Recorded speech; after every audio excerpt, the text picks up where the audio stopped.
What we're also hearing is that multiple air raid sirens have been sounded out in Jammu. At Vaishno Devi, there's a complete blackout, is what we're given to understand. In Keran, in Tangdar. So in multiple places, we are hearing reports of artillery shelling as well as rocket attack.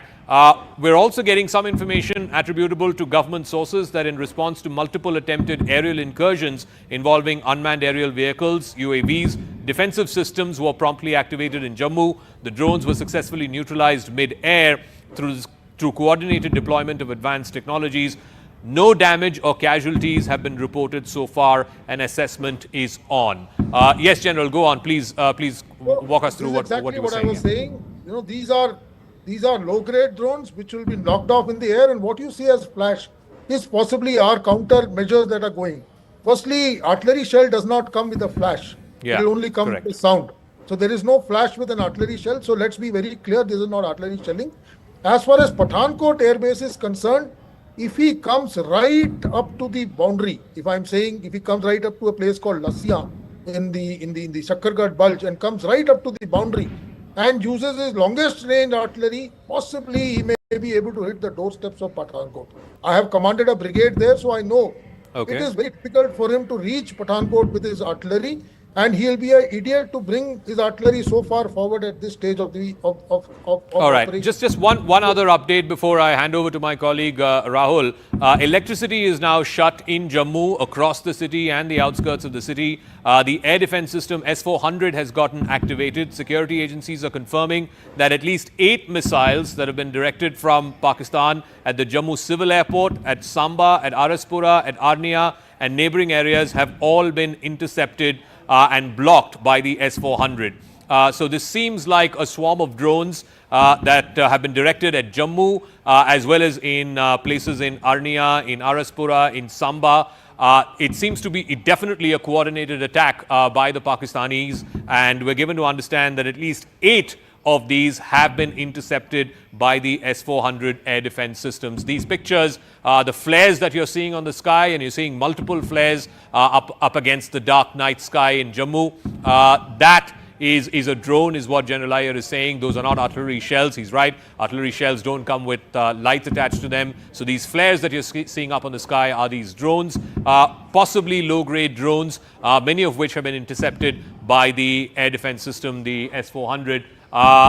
We're given to understand, if we have Tejinder, can we get Tejinder on the phone line to try and get what the latest is as far as Jammu is concerned? So Jammu, Arnia, Samba is what we are talking about. Also, Manoj Gupta saying that in Pathankot Air Base there has been reports of shelling all the way up to Aknoor. So Pathankot in the south, all the way up to Aknoor in the north. There seems to be multiple coordinated attempts to try and breach India's air defenses.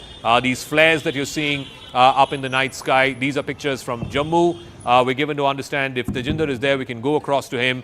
Tejinder, what is the latest in Jammu, please?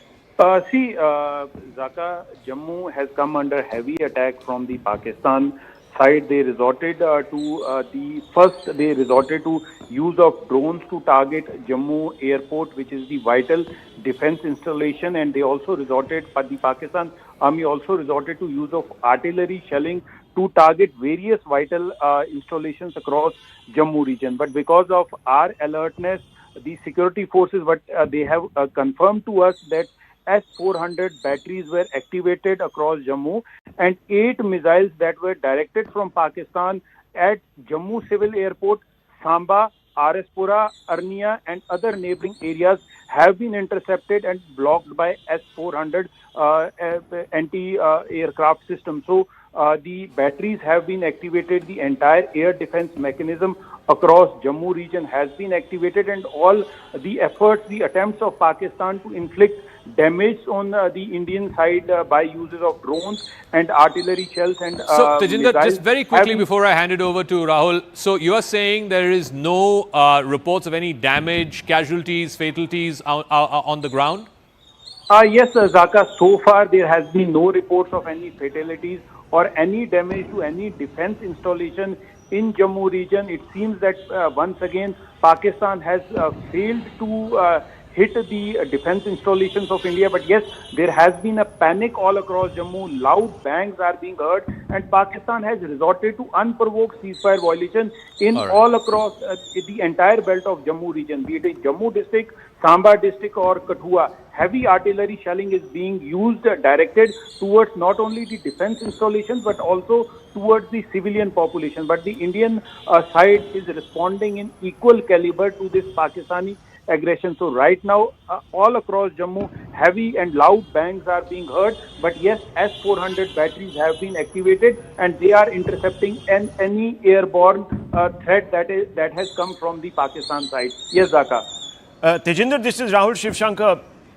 This is a obviously developing story, and the visuals that viewers are seeing on their screens is of strafing from Pakistan, unprovoked strafing of Jammu and other areas in the vicinity. And there's been also, we are told, an attempt to try and strike the Jammu airport. Now, Tejinder, just give us a lowdown really on the situation there. We are being told that the S-400 system has worked to perfection in at some level or the other thwarting these missile strikes and drones and artillery shells. Can you confirm that and give us a quick analysis really of the spread of India's counter strategy here? Rahul, India was fully prepared and aware that Pakistan would carry out such strike on our defense installations, especially in Jammu region, including the Jammu Civil Airport. So what we are told that 8 missiles and projectiles were launched from the Pakistan side, directed towards our vital defense installations spread across Jammu, Samba, Araspura, Arnia. But because of the S-400 that were deployed by our security forces, our air defense mechanism was in place, and we were expecting such a strike from the Pakistan side. So all those batteries, they were activated well in time, and all the threats that came from the Pakistan side have been intercepted. It has been confirmed to me by one of the senior defense officer that 8 projectiles, 8 missiles that were directed from the Pakistan side towards Jammu airport, which is a civil airport, Samba, Araspura, Arnia, they have been brought down by the S-400 that were activated. Right now as we speak, Rahul, Pakistan is using heavy artillery shells to target not only the defense installations but also the civilian population in the entire Jammu belt. The firing right now is going on in Kathua, Samba, Jammu, but the Indian defense forces are retaliating in an effective manner in a way which Pakistan understands. As you rightly pointed out, that this is just a developing story right now, because this attack from the Pakistan side started just a couple of minutes ago. People across Jammu, they saw those flashes moving overhead from their houses. They are hearing loud bangs. So right now, still the entire Jammu region is being rocked by these loud bangs, which seems to be S-400 and the Akash Tir defense system intercepting the projectiles, the drones and the missiles that are being fired from the Pakistan side. We are responding to Pakistani aggression in an equal manner. This is what the sources are telling me. But right now, entire Jammu region has been put under blackout. Electricity has been cut off in the entire Jammu region. People are asked to switch off any light in their houses, and the defense mechanism has already been activated, and efforts are on to give Pakistan a befitting response in the manner which is understand. Yes, Rahul. Okay, stay on with me. Akash also here with us. Akash, give me a breakdown really of the latest situation. Akash, if you can hear me, Tejinder was just giving us an update saying that 8 projectiles or missiles were fired towards Jammu and certain attendant areas. And the attempt was to also target the Jammu air base. But the S-400 system seems to have thwarted any of these attempts by Pakistan. Akash. So, So multiple attacks have been happening even now. It is on, and we have been learning about these projectiles coming to different places in Jammu, and in fact till Pathankot. Manoj Gupta is also reporting that from Pathankot to Aknoor, we are receiving these attacks, possibly some rockets or missiles. But agencies and in fact sources within the Defence Ministry are telling us that they have intercepted several drones and missiles, and in fact S-400 and Akash, is intercepting these threats. What we have been given to understand that at this point in time they are using AD guns, and AD guns have in fact targeted these drones, Rahul. But the condition is still volatile. In fact, we are learning that the operation is still on because forces are very much there. In fact, ceasefire violation is simultaneously happening. They have targeted the highway as well. In fact, there is a bombarding at the highway, what I'm learning. And also, at this point in time, we are seeing attacks at multiple places, Rahul. So agencies are very much there. They are, in fact, air defense systems are very much active, but we still don't know because it is still on, Rahul. Absolutely, still on. This is a developing story, viewers. So as of now, we've been able to establish dominance as we did last night. Now, there is a pattern here. It's a consistent pattern. Pakistan is resorting to unprovoked targeting of India's military targets. Very, very important, viewers. India's military assets are being targeted by Pakistan. This is a vital escalation because remember, India never did so. India only targeted Pakistan's terror infrastructure. Pakistan is responding as if it has lost a limb in battle. It is responding by hitting our army, our military, our various other civilian targets also. Last night it tried to even hit Amritsar's Golden Temple. That's what we are being heard. Large number of gurdwaras have been knocked to the ground. So Pakistan is completely besides itself in desperation, viewers, and is trying to do everything. And I believe that Pakistan has shot itself in the foot and it has sown the seeds of its own defeat. It's fighting a losing battle, drunk on arrogance. General Munir has made the greatest mistake. Munir has made the mistake of provoking the Leviathan that is India. We can see the provocations night after night. Why am I saying this? Why am I saying that Munir is losing the plot and perhaps even this escalation? Because for the second consecutive day, Pakistan has lost the fight to India. The defeats have been so comprehensive and morale sapping that Pakistan has virtually allowed India to establish dominance early in the contest. If we are going to be able to, viewers, knock out everything they throw at us, it is going to be problematic. And if we can get around their systems, that is going to be problematic for them, even more so. If on Wednesday, in the darkest hours of the night, India struck at will in Pakistan and POK, made Jaish terrorist Masood Azhar cry and other elements bury their loved ones, jolted Pakistan in the ways that it never imagined, then last night India did it again. Pakistan did the unthinkable and the indefensible. In a moment of madness, it decided to target our air bases and our radar systems across 15 cities, stretching down to Bhuj in Gujarat. I'll show you all of that a little later, viewers. We're sticking with this developing story for a few minutes more because this pattern has been repeated now for the third night. So after the initial Sindoor, Operation Sindoor resulted in widespread destruction of terror bases in Pakistan, which was on the 7th of May. On the 8th, which was yesterday night, viewers, at well past midnight in the early hours of today, Pakistan again tried to attack several cities in India, 15 of them, as I told you, all the way down to Bhuj in Gujarat. And I'll show you that map in just a few seconds as we split our pictures between the map and this footage that is coming in. And it's doing it again. At about 8:30, it decided to target Jammu. And not just any spots in Jammu, but the air base in Jammu, viewers. It has also tried to hit at other towns and districts very close in the locality, and it has definitely tried to escalate this entire contest now. And it is assuming very quickly, viewers, very quickly, the guise now of an open conflict, an escalated open conflict. 8 missiles as of now have been shot down, no casualties. This is another big plus point.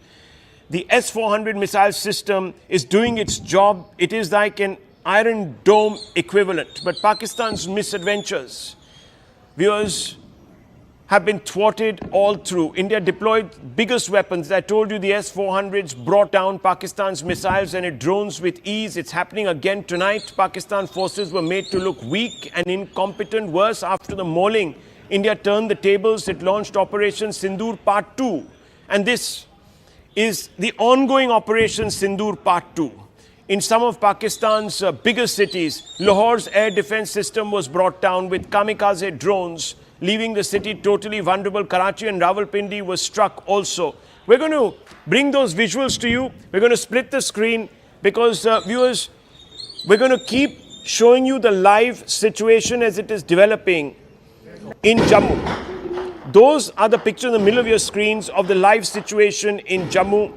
Lots of bangs can be heard. You can hear them, and I want to bring back Tejinder if he's still there with us. Tejinder, what's the latest? And we'll also try to involve our guests in this conversation. But this is a serious escalation from Pakistan. This was happening all of last night. We just didn't know about it.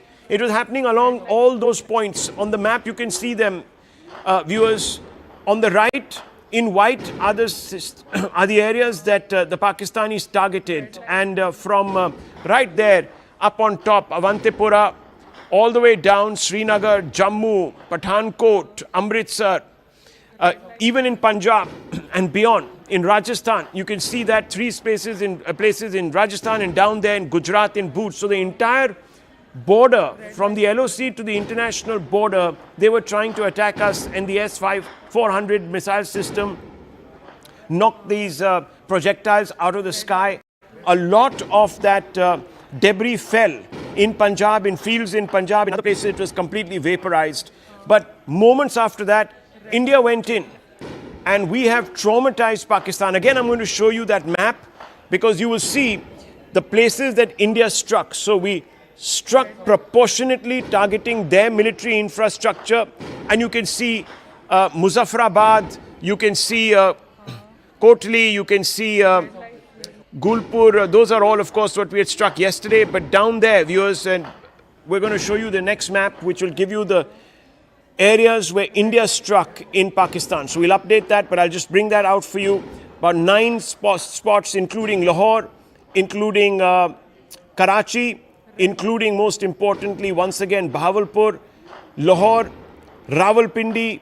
We nailed them left, right, and center. Do we have an updated map? That would be great to just show our viewers the spread of how we targeted the cities in Pakistan. So we're going to try and bring that to you. But in the middle, viewers, this live situation, I just want to quickly bring in General Pandey also. General Pandey, the situation in Jammu, how do you see this unfolding? Why has this happened? General Bakshi also here with us. General Pandey, what is happening here exactly? Yeah, so this is scaling up actually. The restriction was to a little lower level of firing across the LC generally in the Kashmir region, thereafter in Jammu region. But this has taken a level up in which a very targeted attack has been carried out on the Jammu airport. And what I am told is they have tried to apply loitering munitions on the Jammu airport.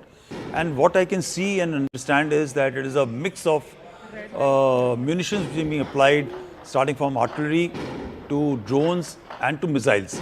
While for the artillery shells, the protection will not be that much, but for the missiles and for drones, there are adequate measures available with the Indian Armed Forces to ensure and thwart the system. I'm given to understand that in the Jammu region, there's a blackout which is already on, and people are getting into protective space. As of now, nothing much has happened. But even if they are able to strike the bases at Jammu and Udhampur, I can only assure you that there are systems in place to recover and come back within no time to carry out operations. Which is what happened yesterday. Yeah. Which is what happened yesterday. General Bakshi, that happened yesterday. General Bakshi, what we're seeing is, of course, the latest. This is happening at a time when we're all still awake. Last night, it happened much after midnight, if you remember.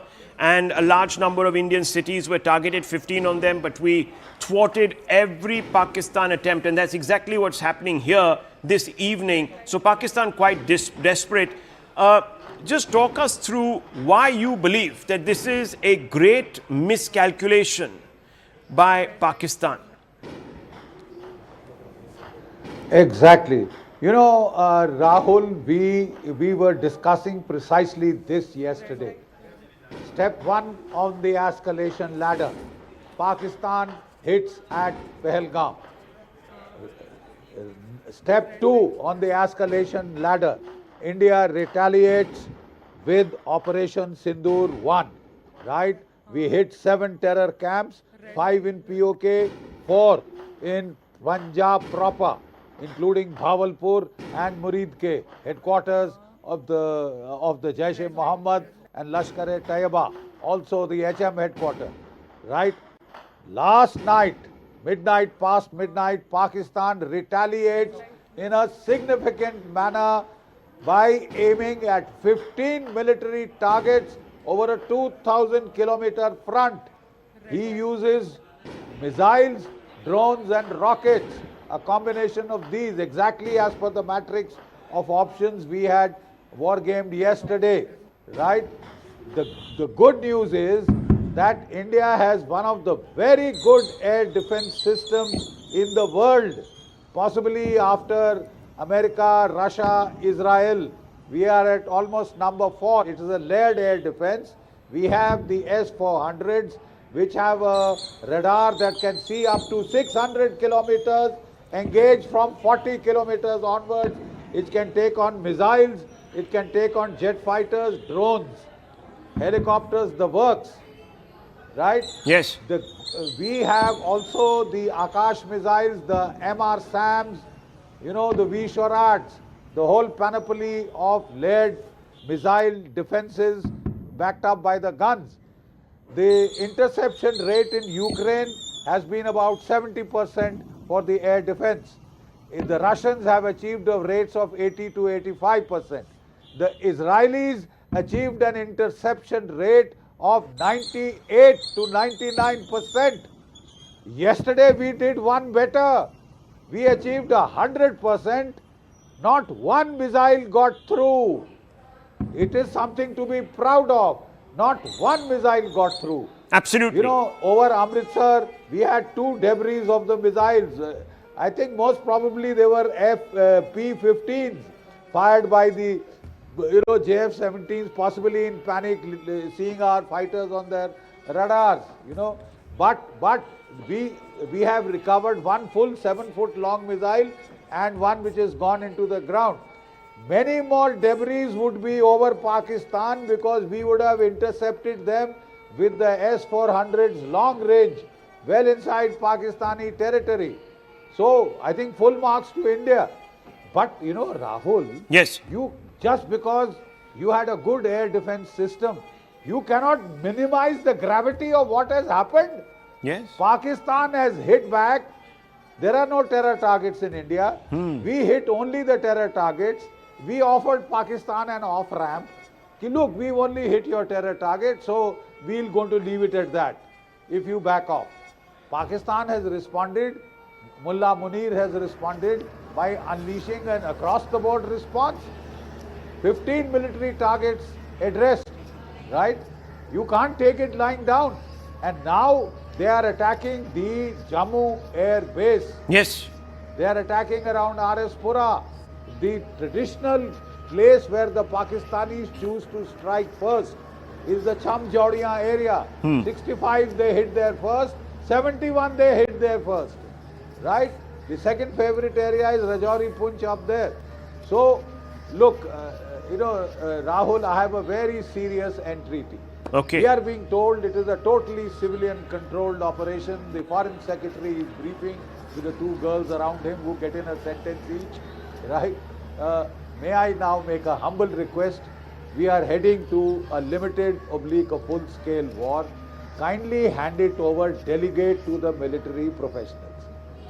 You know, if you are trying to look holier than thou, Well, okay, very good. that's We a didn't separate escalate, issue. they I did. agree with That's you. good. That's a separate issue. That good. No. Yeah. That's a That- side. Okay. No, why I'm saying this, if you just Yeah. give me a half a Yes. second. Yeah, of course. Half a second. Yeah, half of a course. second. Of course. What I'm trying to say is, Yeah. now this is getting on to full-scale war, full-on conflict. Let the military professionals handle it. Okay. You know, because this half civilian, half military approach can lead to some gaps. Okay, right? so you're saying, Let and I want to bring professionals deal in, with it. I want to bring in also General Dhillon. Stay on with me, General Bakshi. General Pandey also here. Are we now seeing this turning into an inevitable conflict? Are we now in that stage? I just want to update our viewers. Udhampur, Jammu, Akhnur, Pathankot, all of them were today stressed at about 8:30 by artillery and drone attacks from across the border. No casualties. 8 missiles were shot down by India in Jammu. 8 missiles were shot down, resulting in 0 casualties. And I want to stress that, viewers, just like yesterday when 15 Indian cities were targeted, there were 0 casualties. All the incoming were strafed into oblivion by the S-400 missile system. We are being told that the Satwari station, perhaps in Udhampur also, there was an attempt or two. That's also been thwarted. All these attacks were thwarted. Reports, viewers, that in Barmer and in Nal, Rajasthan, things are happening, have been shot down.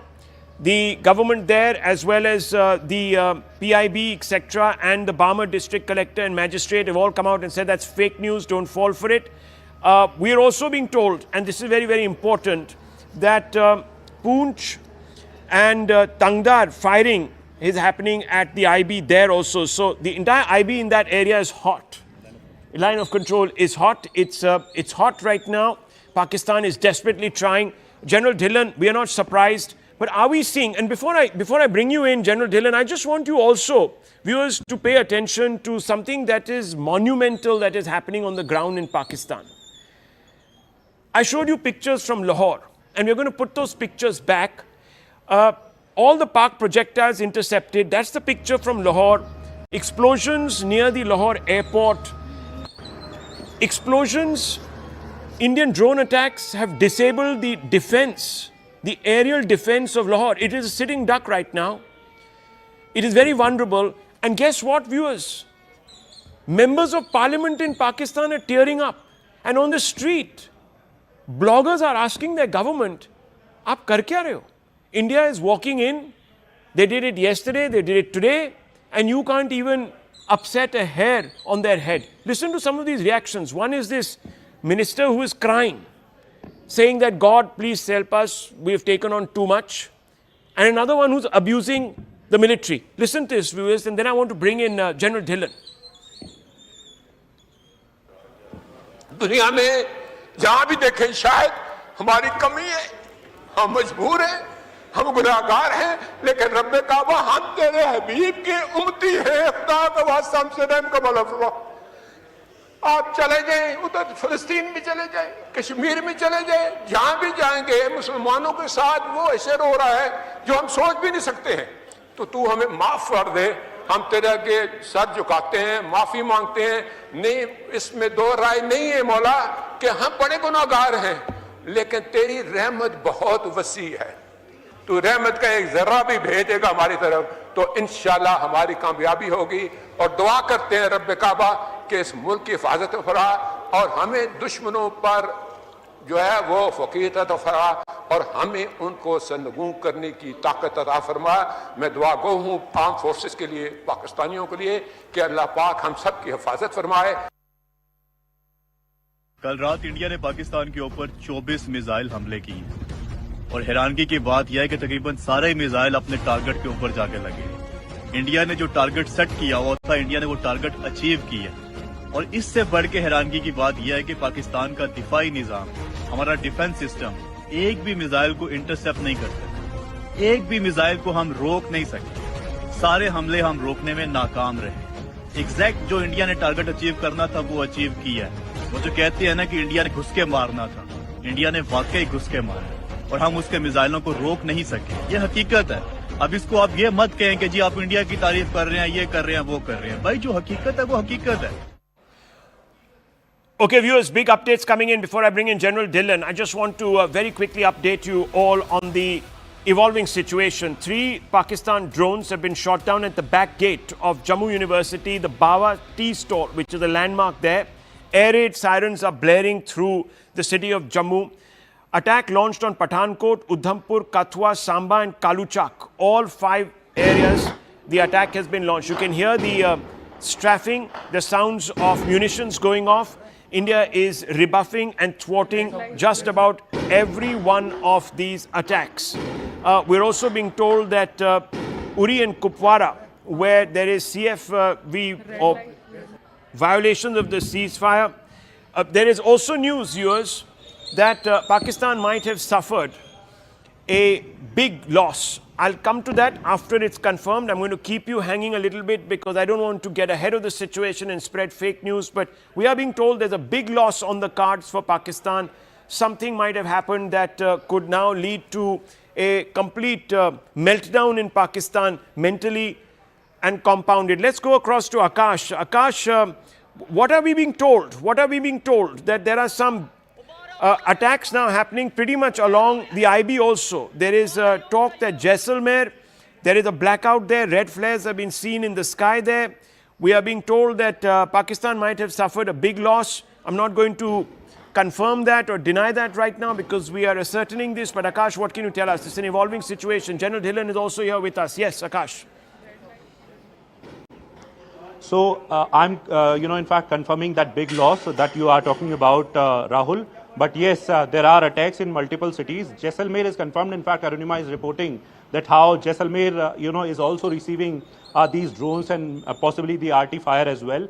In Jammu, we are seeing these attacks. However, our air defense system is very much active. And now, this ceasefire violation has also started, both at LC and also, at the international border. In Rajouri and Poonch, firing is there. In Kupwara also, we are seeing artillery fire. So Pakistan, on one hand, is violating the ceasefire. On the other hand, it is sending drones and, missiles to different cities. But then air defense system is very much active and is thwarting all these attempts. Also, we are learning about one Pakistani jet down, but I'm still confirming that sort of piece.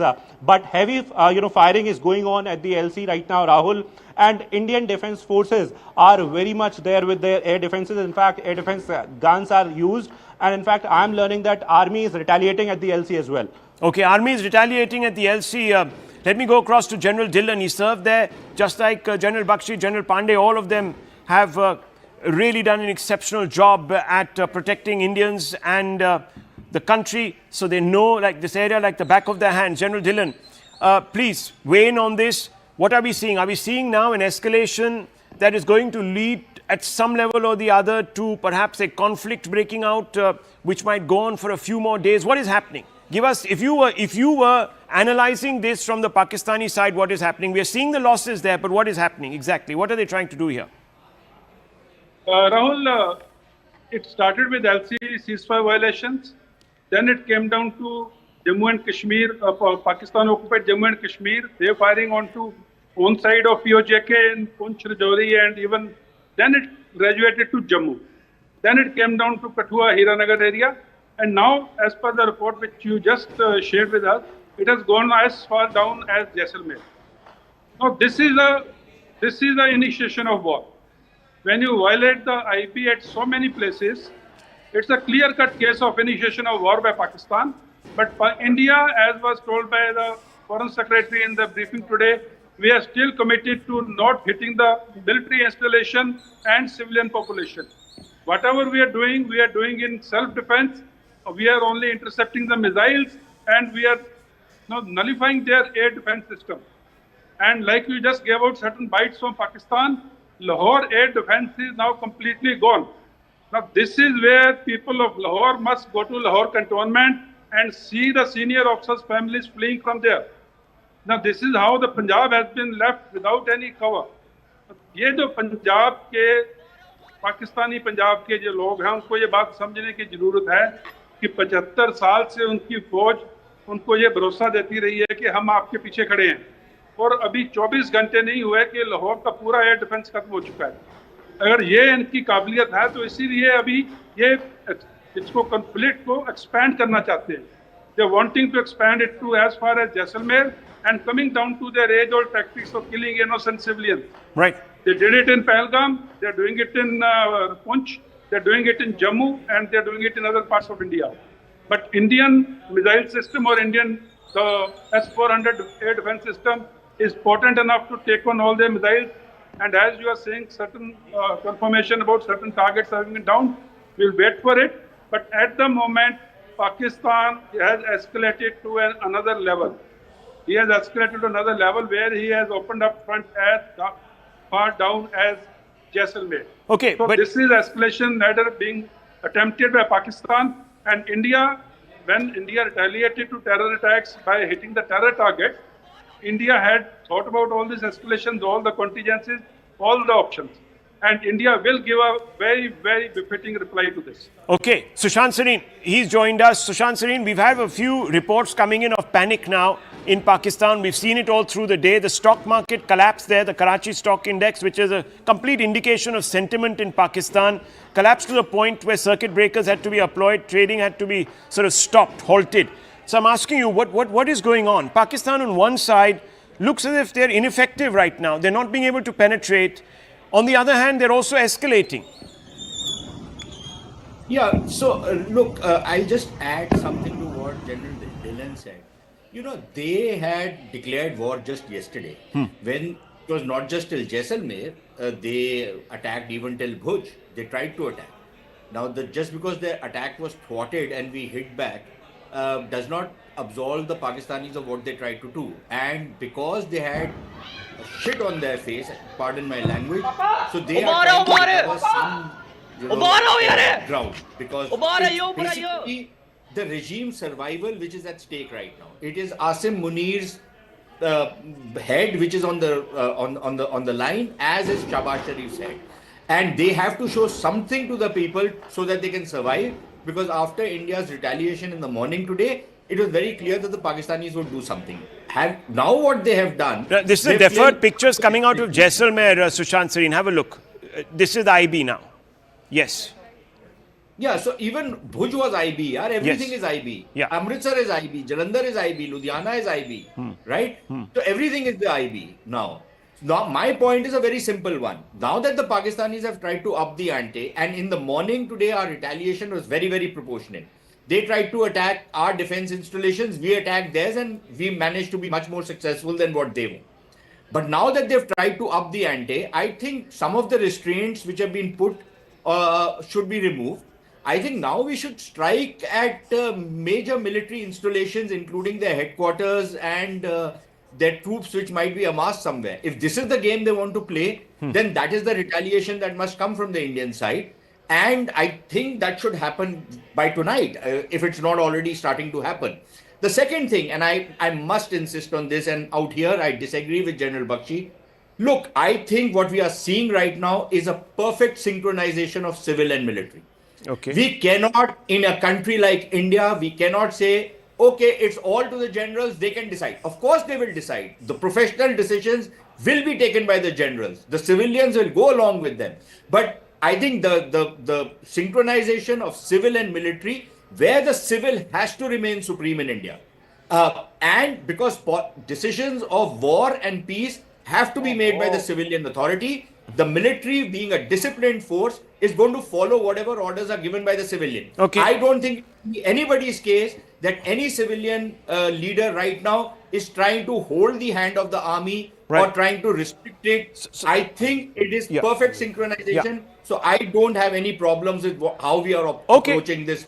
Okay, but is that the primary question right now? I don't think so. General Bakshi, should we now start hitting wider, deeper military targets in Pakistan? Let's stick to the real issue here for the moment. All right.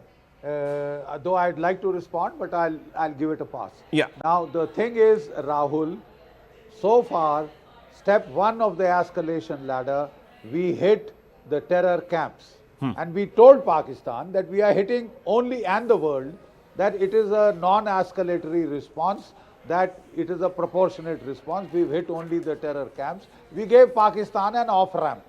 You want to de-escalate here, we can leave it here. Pakistan has chosen to escalate militarily. The fact that you did not suffer damage is all thanks to your air defense command, right? Is all thanks to your air defenses that you haven't. But that does not minimize the significance of the step that Pakistan has taken up the escalation ladder. And tonight, he's crossing the IB, he's crossing the LC, he's trying to attack across the LC. He's been firing for days now, artillery fire, targeting your civilians, etc. The point that I'm trying to make is, now it is Pakistan which has given you the justification to go to level next and target military targets in Pakistan. You've already targeted their radars. They are a military target, Rahul. So you've already crossed the Rubicon. You've already crossed the Rubicon. Now, what was our original aim? The original aim was to impose deterrence in Pakistan. And Sushant will agree with me that by just killing a couple of 100 terrorists, that will not be served. The terrorists are expendable commodity in Pakistan. The real terror akas are the army, the ISI. This operation was planned by the India desk of the ISI, initially by a major working with Hafiz Saeed and that Kashmiri, yes, Salahuddin. Salahuddin. Right? Yeah. Then they presented plans. I just finished. Then they presented plans to their brigadier in the ISI in that directorate, and then it was presented to the DG ISI, finally approved by General Asim Munir. That's right. After his Clash of Civilization speech, approved and then put into action in Pahalgam in a communal massacre. Unless we impose attrition and pain on the Pakistan military and ISI, you are not going to impose deterrence. Please follow your aim. Please follow your aim. If you want to deter, you will have to increase the punishment level. So I think now you have a free pass to increase that punishment level to the military. Okay, I'll come back to all of you. I'll come back to all of you. Deliberate manner. I want to also bring in General Pandey and General Dhillon. That's a good point, General Bakshi. I think both you and Sushant Sareen are on the same page on that we have to go up the escalation ladder. General Dhillon is also there. I just want to quickly update our viewers. If you're tuning in right now, viewers, we're 9:30. And what we know is encouraging for now. Missiles from Pakistan directed at Satwari, Samba, Arispura and Arnia, all intercepted, blocked by air defense units. So this is a big news. The S-400, the other units, the other missile systems that we have to try and knock out these projectiles coming are working very well, very optimally, General. There have been ceasefire violations at the LOC by Pakistan in the Karna sector of Jammu and Kashmir. Heavy artillery fire has been opened. Indian Army is also giving a very strong response. Now, we were told that we have knocked out a large number of their posts and there are fatalities at the LOC. I'm not sure how many, but that was something that we were given to believe earlier in the day. I can also tell you right now that Srinagar, there are projectiles that were spotted over Srinagar airport and Srinagar, and they have been intercepted. So as of now, we are being told, and this is at 9:30, about an hour since the first projectiles flew over Jammu, that there have been no casualties. So God's been kind, viewers. 8 missiles have been shot down and no casualties. This report was updated till about 10 minutes ago. These pictures that you're seeing on your screens are not live pictures, they're deferred visuals, viewers. We are playing it very, very cautious and safe. And General Pandey, I want to bring you in on this. We're talking now about a situation which has been developing for the last 24 hours, where Pakistan has decided that they're going to come after us. Civilian targets, everything is fair game. Civilian targets, fair game military targets. They're going to go after just about anything in India that moves from pretty much Akhnur all the way down to Bhuj. Is our response at this moment adequate in your mind? And I want to bring General Dhillon in also on that. General Pandey, first, very quickly, the systems that we are using, the S-400, give us a quick breakdown of that. Okay, I'll and first... then also the other question. I need to cover up a couple of points here. Okay. Firstly, Pak terrorists were operating as proxies of Pak army. Right. Till the time we hit the terrorist camps inside. Yeah. Now, after having seen the visuals in which Pak army is giving a state honor to the terrorist leaders who are being buried and, led. And very, very strange that Pakistani senior officers are standing behind, and there's some designated terrorist is leading the prayers for the burial part. The switch has now happened. Yeah. On behalf of the Pak terrorists who have been killed, today the Pakistani army is now working as a Those are the proxy. pictures you're talking about. Look at that. Yeah. So, you know, the Pakistan army has become a proxy for Pakistani terrorists. So, that's the major switch which is taken, and we had given a hands to them that, okay, we have hit a terrorist camp and we'll rest the case here, and thereafter we need to walk the path of possibly peace. Don't scale it up. Right. So, having taken this action now and having been sorted out when they tried to strike back, and I totally agree with General Bakshi and Sushant Sareen that this level of in your face defeat, when the missiles have been down, when they tried to attack 15, this was very much expected, because in the daytime we were able to breach all the systems and put out our loitering munitions and drones inside Pakistan at will. Actually, at 4 different places, it was reported by their own media that we have been able to hit them at will.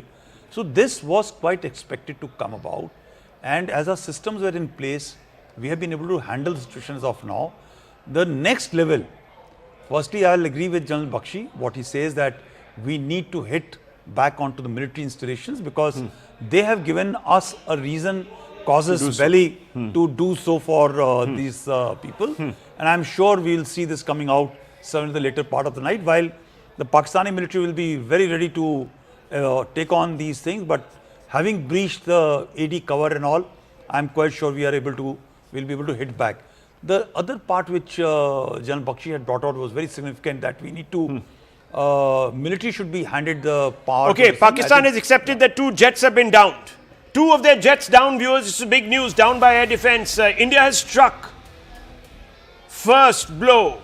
This is the first blood. Pakistan accepts that 2 jets down by the air defense systems of India. This is big news. This is big breaking news. We're going to try and get you more on this. Akash was hinting at that. I was telling you that there is big news that 2 jets are down by air defense of India, and the debris might be also on our side of the border. So we will have to check this. This is very big news, and Indian security forces must today congratulate themselves. The military must congratulate itself. I know it's very early, and one should never, ever tempt fate. Never ever tempt fate. This is serious business we are talking about, viewers. But this will have a blow on the psyche, would it not? This would have a blow on the psyche. Yeah, it is going to totally affect the Pakistani public, because actually this entire operation is now being led by a very radical chief, that is Asim Munir, who is aligned his thought process with the terrorist radical ideology, and this attempt for them to actually gain some degree of traction and image building exercise which was being done through these attacks has totally been blunted, and will take a major hit, and therefore possibly he'll be pushed to a corner by his own system to respond to a different manner. I think it's a great success for our AD systems, which has actually taken this thing down. And I must compliment really that in sync with the indigenous system which is called Akash, and the S-400, which is the Russian system that it brought, these two have worked in sync to actually do the job. Well, you know, I'm still not going to, look, till the Indian military doesn't confirm, I'm not going to jump to any conclusions. So let's just park that thought. There are indications that something big has happened, but we're not going to jump to it. General also is with us. We're being told that General Dhillon is also still with us, and I'm going to bring him in now. General Dhillon, if you could very quickly sum up now what we're seeing on our screens. Sushant Sareen, I'll also bring you into this. What are we actually seeing here? Are we seeing an inevitable escalation of this into perhaps a wider conflict that is now going to engage different parts of the border? Is this going to be perhaps the new normal for the next few days? What is exactly now expected? Rahul, as you have just confirmed, if Pakistani fighter jets have been shot down, that means use of manned aircrafts. And crossing the international boundary with the manned aircrafts is definitely a declaration of war. Not that we had any doubt in when the missiles are crossing the international boundary, But this is a conventional way of looking at war. Manned aircrafts, fighter jets crossing the international boundary with an intent to damage Well, the sir, civilian or military installations. let me just say that I'm not going to accept that till the Indian government confirms. The Pakistanis, you know how they are; they can say whatever they want to, and we don't even know who there is planting what news. So let's just keep that aside. Okay, we leave that aside. Yes, yeah. We leave that aside. Yeah. The mere escalation, as Jal Bakshi has said and Jal Pandey has also clarified this, now it has gone to the next level. And there is no way that India should not retaliate now or should not take it to the next level, because now is the time when the war stamina petering out of Pakistan will come into play. Pakistan's economy dithering will come into play. Pakistan's stocks of major equipment going down will come into play.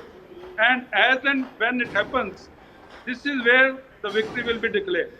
So we should not hold our horses now. We must take it to the next level as a response to what Pakistan has done so far. He has crossed the limit and we should not. And now we know that his war fighting stamina is way below ours. And we must capitalize on our strength, the military strength, diplomatic, politically, economic strength, we all know. And we must hit targets in Punjab, because that is where it is going to hurt. Because for them, like Jal Pandey was saying, that terrorists are dispensable for them. I think for a Punjabi, Pakistani, Musliman dominated Pakistan army, even Sindhis and Baluchis and Pashtuns and Kashmiris and Baltis are also dispensable.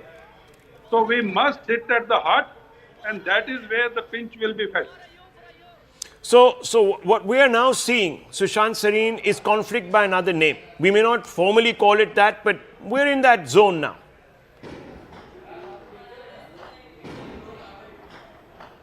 Sushant Sareen, can you hear me? I think you're on mute, Sushant Sareen. You might be on mute. Yeah. I know. I'm sorry because I was just doing I'm doing multitasking right now. So look, let's be very clear about one thing, Rahul. What the Pakistanis tried yesterday was to hit Indian military installations. Okay? That they failed is not an excuse. But our response was also to only target military installations. Now the Pakistanis they are such bloody liars. This whole bloody community and this whole goddamn place is a bunch of liars. This whole country has come up because of a lie. So they claim that no, we didn't do anything. Because their attack failed, they claim we didn't do anything, right? That's what that ISPR fellow whose father was a great nuclear scientist trying to take out electricity out of jinns, that fellow's son is now their ISPR chief, and remember, he's also a 3-star general. Look at the kind of guys they make 3-star generals. Anyways, but the point is that these fellows, they've lied. Okay, now we hit back. Our response was slightly proportionate in the sense because they didn't really cause any damage. But I think once they've gone up the ladder, I think our response has to be overwhelming now. Very clearly, right now, from what we are hearing is that only the area around Jammu is being targeted, Akhnur, Jammu, that belt. There is some reports that maybe Pathankot has also been, they tried to target Pathankot, or at least there's been they've tried to activate the terrorists in Pathankot and other parts. There are some reports, none of these are confirmed. Anyways, I think we'll take care of that. But I think you have to go up because they have already opened up the space for attacking military targets in Pakistan. Now, what is the great restraint that I will only attack air defense targets and I will not attack the ISI headquarters in Appara or the core headquarters in Lahore? Why not? Now that you opened this up, then everything is up for attacking. The GHQ in Rawalpindi is up for attacking. Right? Now, if they want to go down that road, then I think we should not be holding back to go down that road. Okay. Because quite clearly, they have to step back and they have to start dismantling the infrastructure of terrorism. I think we have had enough. I think the government of India has made it clear multiple times. We don't want an escalation, but if you escalate, we will hit back. We will not hold back. We will hit back. Number one. Number two, we don't want to go into a kind of a war, but if this is what you are going to try and impose on us, we are going to come after you. I think that message is very clearly delivered. Now, the generals in Pakistan have to decide, is their survival more important than their country's survival? I think it's a very simple question for Pakistan and Pakistanis, maybe not for the Pakistan army, because, once they back out, they tend to lose their privileged position. And I think that is the biggest stumbling block from, them taking an off-ramp. And we need to be very clear about it. No face saving has to be given to these lowlifes. No face saving has to be given to these terror sympathizers. And they have come out openly in their sympathy for terrorists. And I have been pilloried for saying there is no difference between the Pakistani state and the Pakistani society. And we have seen evidence of that, how not a single Pakistani has said what the Indians targeted were terrorists. Okay. These are some innocent people. How are these innocent people living in Muridke in these terrorist training camps? Or I think that is well settled. I think that is well settled. We don't need an excuse now. Not after this, do we, Wing Commander Abhishek Matiman is joining us. Wing Commander, what are we seeing here, and how do you see the Indian response now? Look, I don't know, but if you have to go and escalate, you have to go a step above what they are doing on the escalation ladder. We'll have to obviously take out some important, perhaps brigade headquarters. There are many options. So what will we deploy to do this? What can be done? At the outset, Rahul, I must apologize for a late entry.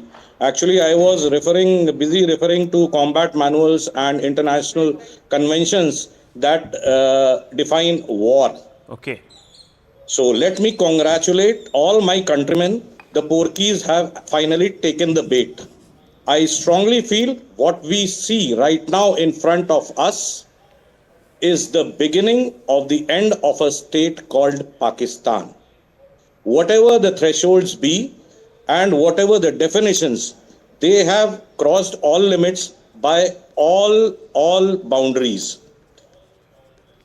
We have been testing them. We have tested in the last 2 days their offensive as well as defensive capabilities, and thereafter we have been convinced that our capabilities, this has been repeatedly discussed on panels in the last 2 days, our capabilities, be it defense or offense, have proved far greater and much more efficient than the Pakistanis.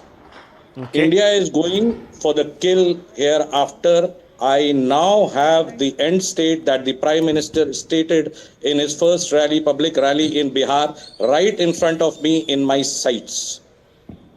Okay. No holds barred. Okay, so you're believing this is a major miscalculation. Pakistan is digging its own grave. Okay, let me bring in General Bakshi. Let me bring in General Dhillon now. General Bakshi, General Dhillon, and General Pandey. I'm putting the same question to you. Is India in a place of dominance as we speak? At least at this level, are we in a place of dominance, General Bakshi? Because that will determine what we do next. Look, Rahul, we would always have liked to have a bit more. Rafales come in, 120, ATAGs come in, etc. But let me assure you, what we have and what we have seen, we have the edge over Pakistan. Keep your aim very clear in your mind. If your aim is to impose deterrence of a level that will make Pakistan think 10 times before it plans the next Pahalgam, you have to go in for high-value military targets like the DGISI headquarters. You have to impose that costs and consequences. What you have done now, I'm very sorry, is very good, but it is not enough to get you deterrence. It can get you a silent period of 2, 3, 4 years. But then you will be back to the usual. Unless you hit now, you have the dominance. You have seen your dominance. Your air defense is dominating. Your navy is 3 to 4 times stronger. Now press that home, damn it. Press that home. You are hitting terror targets. Why haven't you hit Dawood? Why haven't you hit Dawood? Why are you trying to strictly keep the navy out? And let me kindly reassure my good friend Sushant Sareen. In 1971, We had a very strong democratic dispensation. But Madam Indira Gandhi had given a free hand to Sam Manekshaw and the armed forces, and they deliver. I'm very sure they will deliver beautifully. Okay. Beautifully. Okay. Okay. We now So have to get over that, deterrence is the main thing. Deterrence is not I the- mean, Okay. non-escalation, we've escalated. okay. Now, kindly But step, Rahul, Yeah. let the armed forces do their Rahul, bit. General Bakshi should know that the Prime Minister has already issued instructions that Give free hand. he has left armed Okay, so forces let's to just, take I think that is a secondary debate. Let's not confuse issues here. Let's just stick to the main debate. The point is, viewers, we now need to go up the escalation ladder. All our experts are saying it. General Dhillon, let me bring you in. Has India now proven that it is more than capable of climbing the escalation ladder from the evidence of what we have seen? That this is not really now about us doubting our own capacities, it is about executing our capacities to our full potential. Rahul, India was always capable. India is a bigger military power. India is a bigger economic power. It is just that we did not want to go this far on this path because we genuinely care for the international order. We genuinely care for how the civilizations behave. We genuinely care for how the responsible states behave. But Pakistan has chosen the path of escalating it and escalating it to the level of civilian areas and international boundaries. Now, nothing stops India from taking the next step and then wear Pakistan out. Because if Pakistan is giving us a chance or giving us a reason to escalate and hit him harder, it is his choice. But point here is very clear. Pakistan is not thinking through the military mind. It is thinking through the Punjabi mind. Because this is not the way a military mind with such poor economy, with such poor state of other aspects of your state should be doing against a mighty country like India.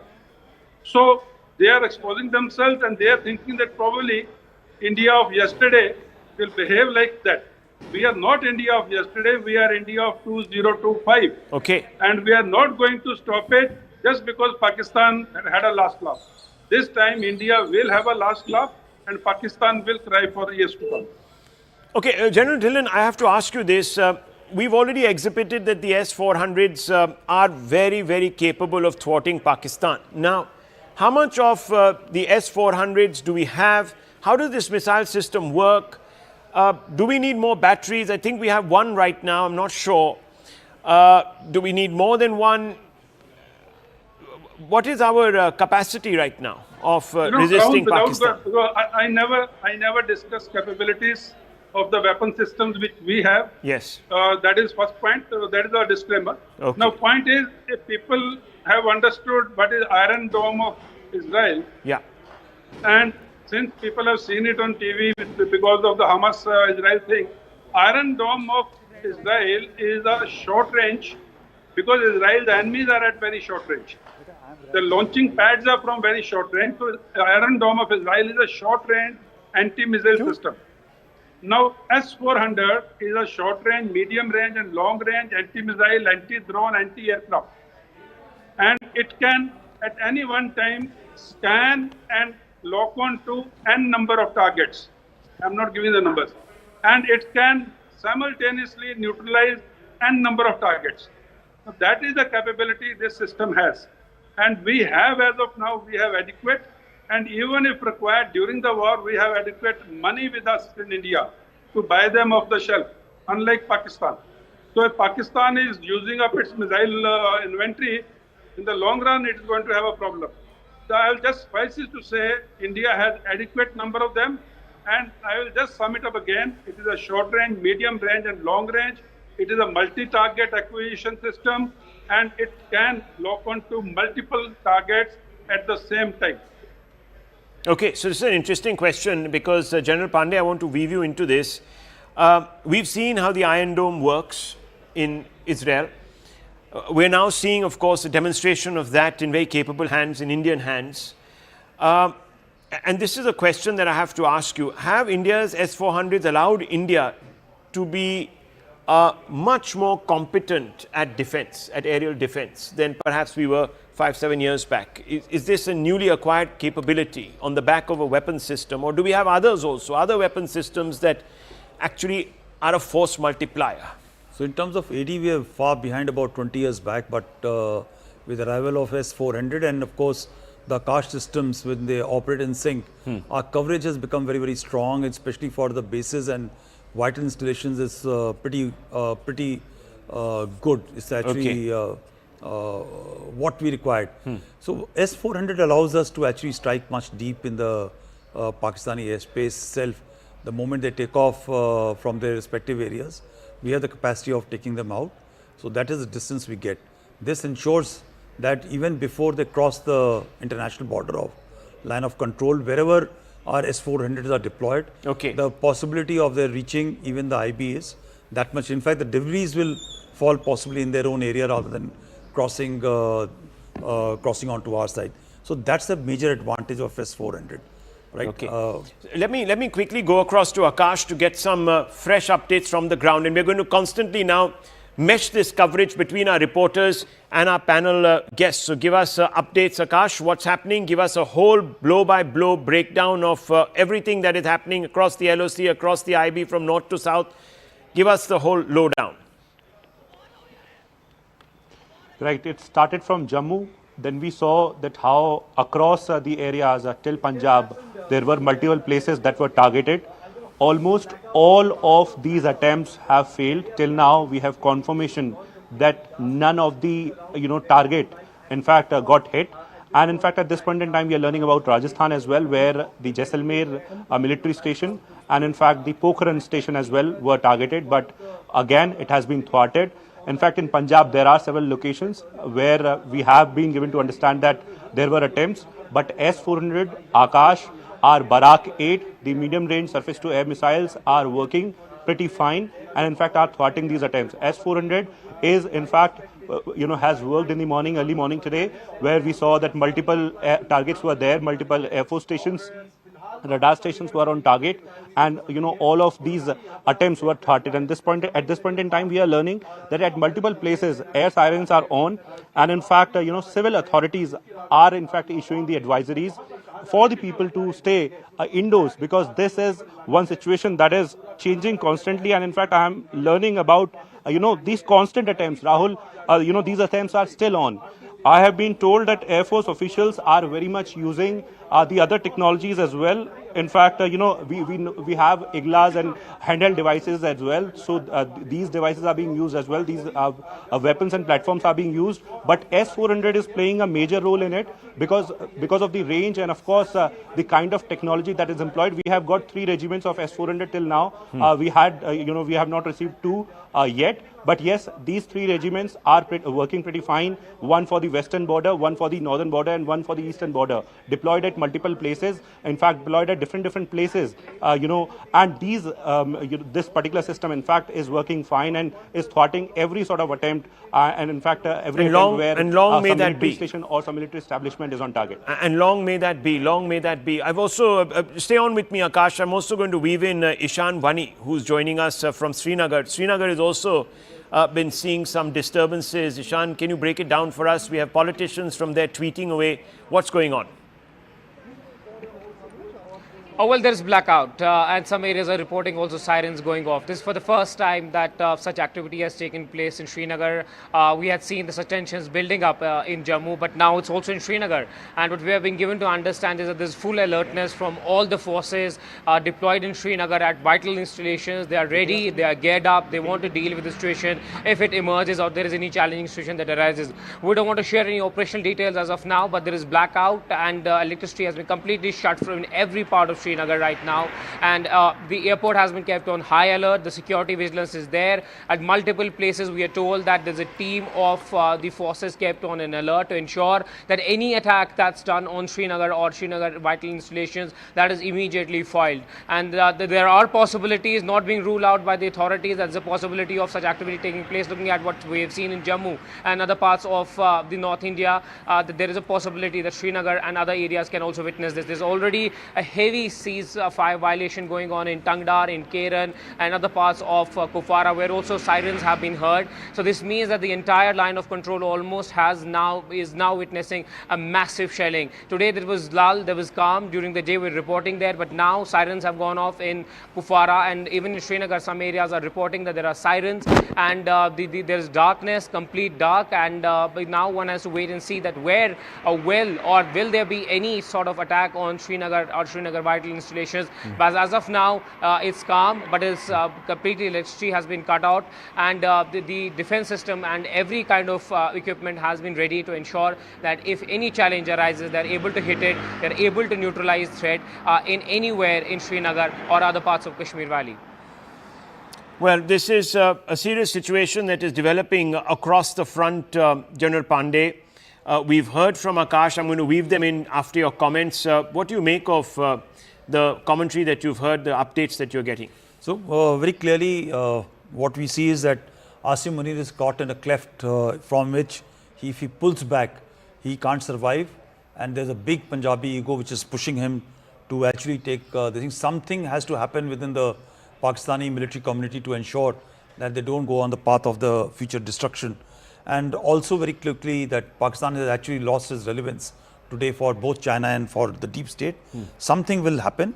The issue which remains now is our response to it, which I'm sure will be coming some in the later part of this thing.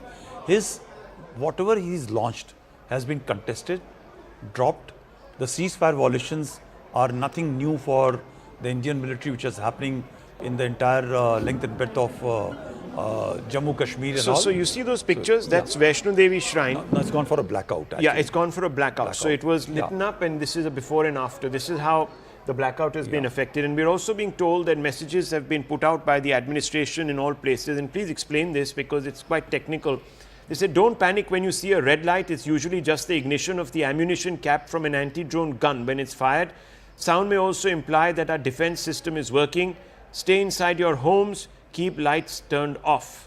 What do you mean by the cap from anti-drone gun when it's fired? Please explain this red light that we see constantly. Yeah, so firstly, a couple of things that I think the government had given a very clear instructions for practicing the blackout, and this information has moved around to people, and for the people, especially on the border areas, need to be very vigilant and all, because number of times people are saying that with the latest missiles who acquire the systems and nothing much can be done. Yes. And they don't have to actually visually see the targets. I must inform them that not all missiles have got the capacity to actually, they're very, very expensive and they're used for very specific targets and all. But largely, if you are keeping your lights on, it will ensure that the enemy, especially it is a man-controlled drone system, will be able to acquire targets and hit at will. So you have to be very, very careful. And when the drones are moving both sides, even when we are trying to shoot it down, there will be flashes which will happen. So people don't have to get worried about it. And there are counter drone systems which are also being deployed along the line of control, also along the IB, which are quite effective. In fact, they were also participating yesterday's. Of course, we don't know, viewers, how we are responding, because that is something that we're not getting any confirmation on. It's quite possible that there are air raid sirens going off in Pakistani cities even as we speak. We don't know what the response from India has been. We can tell you what we are experiencing because it is happening where our reporters are. And I want to go back to Akash. I want to go back to Ishan. Akash, there are also statements now coming out of US Secretary of State Marco Rubio, who said there's a need for immediate de-escalation. He spoke, in fact, to EAM, Dr. Jaishankar, and there's a statement that has been put out by his office. But Siddharth, quickly update us on this Mark Rubio EAM communication that has taken place. Well, yes, that's right, Rahul. In fact, this conversation has taken place just a short while back. In fact, this is what we have been told, and this release has come from State Department. And this release states that the Secretary of State emphasized the need for immediate de-escalation between India and Pakistan. In fact, Marco Rubio also expressed U.S. support for direct dialogue between India and Pakistan and encouraged continued efforts to improve communication. Marco Rubio also reiterated his condolences for the horrific terrorist attack in Pahalgam, Yes. and reaffirmed the United States' commitment to work with India. Perhaps this is the second phone call between Marco Rubio and EM S. Jaishankar. But clearly this in last 3 weeks. escalation, this unlawful escalation from Pakistan is beginning to grab headlines world over. And remember, viewers, tomorrow the IMF is supposed to meet to decide on a new loan for Pakistan. I just hope that the Americans, instead of giving us a lecture about de-escalation and all that, get the IMF to stand down. We have, of course, an assistant director there who will also perhaps put that Indian point of view across. But we're also being called that the Raksha Mantri is meeting the service chiefs and the CDS. Akash Sharma has this news. Let me try and weave him into this. Akash, if you're there with us, RM meeting the service chiefs and the CDS. Sources are reporting this to you. Can you elaborate on this, please? Right. So this is not an ordinary time. We are at the verge of a war because Pakistan is clearly, trying to escalate the situation. Given the fact that we have seen that today in the morning, they tried, some locations, and now once again, these locations, in fact, military installations, and in fact, the civilian areas are being targeted. So definitely these service chiefs and in fact CDS, are meeting Rajnath Singh, Raksha Mantri, to decide on the strategy that they are going to opt now. In fact, sources are telling us that Raksha Mantri is in fact, meeting these service chiefs. CDS is also present, possibly to decide as to what is going to be next course of action. Rahul, we have seen that how Pahalgam was avenged, and it was categorically mentioned by India that we don't want any escalation, and that's the reason why we are not targeting any civilian infrastructure or the military infrastructure for that matter. Then you tried our, the air defense systems, and we destroyed your air defense systems. Now you are trying our civilian population and in fact the military infrastructure. Now what is going to be the response? This is something that will be decided, in this meeting. Okay, we're also getting news that Indian infantry and artillery attacks on Sialkot, Bajwat sector, Pakistan, there seems to be Indian action also taking place on Pakistani soil. General Pandey, how do you assess this? What's going on here? So I think one is an artillery duel which will be happening is to destroy those places from where these attacks are being brought out, those gun areas and all. But in case the infantry is moving out, possibly to those locations from where we must have identified a suitable whatever is coming from that location, we need to neutralize that. I think that is for what the infantry must be moving out for limited action, possibly as of now. Okay. One can't actually fully comment upon it without knowing the entire picture, but this will be my assessment that there is a certain degree of physical maneuver which is not taking place. Okay, inputs coming in on this from Manoj Gupta. We're also being told that a large number of Pakistani handles, viewers, now spreading disinformation after deniability in terror attacks by Lashkar-e-Toiba and Jaish. Now Pakistan is creating deniability in drone and missile attacks also.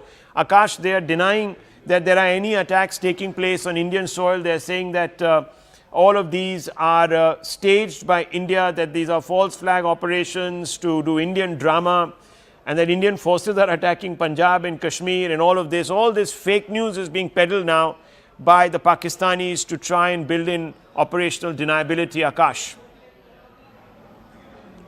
India is different in that way, you see, Rahul, because we are not Pakistan. We have got enough of capability to try and test our weapons, at places like Pokhran, and that's the reason why we cannot do that. And today, at this point in time, when we are reporting these drone attacks, so there is a clear indication that after getting frustrated from what happened, in the morning today, Pakistan is in fact trying these tactics. In fact, drones and artillery was something that was in fact fired towards the the civilian population and also the military infrastructure. Now we are learning that India is in fact taking action, and Manoj Gupta, our investigation editor, is reporting that how Indian infantry and artillery attack is there on Sialkot, and Pakistani army is responding to that particular attack. As of now, big update from the investigation editor Manoj Gupta that how Indian army is now in fact in action, and the infantry and the artillery is very much involved in this sort of attack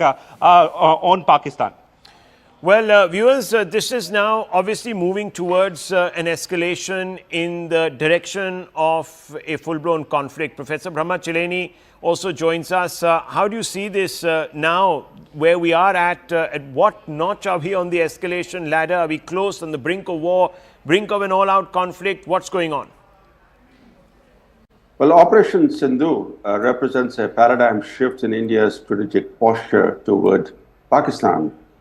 As you know, that for decades, India allowed Pakistan to escape, at best with a slap on its wrist, for orchestrating cross-border terrorist attacks. So against that background, Operation Sindoor represents a dramatic shift. And it was expected that Operation Sindoor, involving military operations, would invite strong Pakistani reprisals. But that doesn't mean that Pakistan is ready for a full-fledged war. India might be ready for a full-fledged war, but Pakistan least wants to get dragged into a full-fledged war. In fact, it doesn't have the capacity, economic and military, to sustain even this kind of conflict with India for too long. So the advantage is with India. So why are they escalating then? Why are they constantly escalating in this illegal manner, which is disproportionate to even what India did, for example? That is the way they always respond. We shouldn't forget how they responded to a single airstrike at Balakot. They responded in a dramatic manner by sending a wave of warplanes into India's J&K, bombing an Indian military base, dropping bombs elsewhere. That was a very dramatic escalation by Pakistan. Unfortunately, we did not respond to that response of Pakistan. We allowed them to get away with that kind of response. And that's the reason why, partly, we are where we are today. But that's also the reason why Operation Sindoor, when it was planned, factored in all the scenarios involving Pakistani reprisals. And what Pakistan is doing this evening was clearly factored in, and that's the reason why we are seeing certain steps being taken, including declaring blackouts, preparing civilian populations, and mounting prompt counteractions against Pakistan. And I think that this will go on. In fact, we should expect Operation Sindoor to be taken to its logical conclusion. If it's not taken to its logical conclusion, then it will not be a success. We will not be able to end Pakistan's cross-border terrorism.